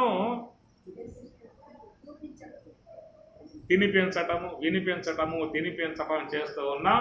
ఆ సూక్ష్మ దేహాలు దారుణంగా తయారవుతా ఉన్నాయి. అవి పెరిగిన తర్వాత మా వాడయ్య కొడుతున్నాడు, తిడుతున్నాడు, చేస్తున్నాడు అంటారు. వాడు కొట్టగా తిట్టక ఏం చేస్తాడు? నువ్వు చూపించింది అయ్యాక వాడికి ఏమన్నా మంచి మార్గం బోధిస్తే, సన్మార్గం బోధిస్తే, మాతృదేవోభావ పితృదేవోభావ అనే విధానంగా బోధిస్తే వాడు కూడా మంచిగా పెరిగి నానా ఇదిగో మంచిగా సేవ చేసే అవకాశాలు ఉంటాయి. వాడు పెరిగి పెద్దయి సంతకాలు పడ్డాయా అంటే ఎక్కడుందో వృద్ధాశ్రమం, ఫ్రీగా పెట్టి వృద్ధాశ్రమం ఎక్కడున్నాయి? అక్కడికి పోతాడు. మా అమ్మ నాన్న వృధాగా పడున్నారండి, మాకు ఉపయోగం లేదు, మొత్తం రాయించేసుకున్న ఆస్తులన్నీ కూడా వాళ్ళ పేర్ల మీద ఏమి లేదు, 2 పూట్ల భోజనం పెట్టండి వృద్ధాశ్రమం కాబట్టి అలా పడేసి వస్తున్నారు. కారణాలు అలా కావటం కారణాలు నువ్వే. కాబట్టి ఆ సూక్ష్మ దేహంలో పడ్డటువంటి మన సంస్కారములు రాబోయే భవిష్యత్ ప్రణాళికలో మన జన్మలకు మనమే లిఖితం రాసుకుంటూ ఉన్నాం. మన ముఖాల మీద మనమే రాతలు. వ్రాత వెంటగాని వరమీడు దైవంబు చేత కొలదిగాని రాత కాదు. రాత కజుడు కర్త చేతకు తాకర్త. నువ్వు చేసుకుంటూ ఉన్నావు, చేతకు నీవు కారణం, రాతకు ఆయన కారణం. రకంగా చూస్తే మన రాత మనమే రాసుకుంటున్నాం అనే విధానములుగా సూక్ష్మ దేహములో మనం వేసేటువంటి అజ్ఞానముతో, తెలియనితనముతో వేసేటువంటి రజో సంబంధ, తమో సంబంధ సంస్కారములు పడ్డటువంటివి విజృంభింపబోతున్నాయి. అంతఃకరణ విజృంభణం ముందు చూస్తాం. ఇప్పుడు వేయటానికి బాగా చేరుతా ఉన్నాయి. ఇక తర్వాత మనకున్న విజృంభణం ఏంటంటే 83,99,999 రకాలు ఆయన పెట్టే కూర్చున్నాడు. దానికి తగిన ఏర్పాటు మనం ఇప్పుడు చేసుకుంటూ ఉన్నాం. 83,99,999 రకాలుగా చీమలు, దోమలు, పాములు, కప్పలు, ఏనుగులు రకాలుగా మొత్తం ఇన్ని రకాలుగా ఉండగా వాటికి సంబంధించినటువంటి యొక్క సంస్కారాన్ని సూక్ష్మ దేహం నిక్షిప్తం చేసుకుంటూ ఉన్నాం. ఈ దేహం వదిలిన తర్వాత అప్పుడు విజృంభణ ఉంటుంది. అంతఃకరణ విజృంభణాత్ ఓం సహనావతు సహనౌ భునక్తు సహ వీర్యం కరవావహై తేజస్వినావధీతమస్తు మా విద్విషావహై. ఓం శాంతి శాంతి శాంతి. హరి ఓం తత్సతు. శ్రీ గురుభ్యో నమః. హరి ఓం.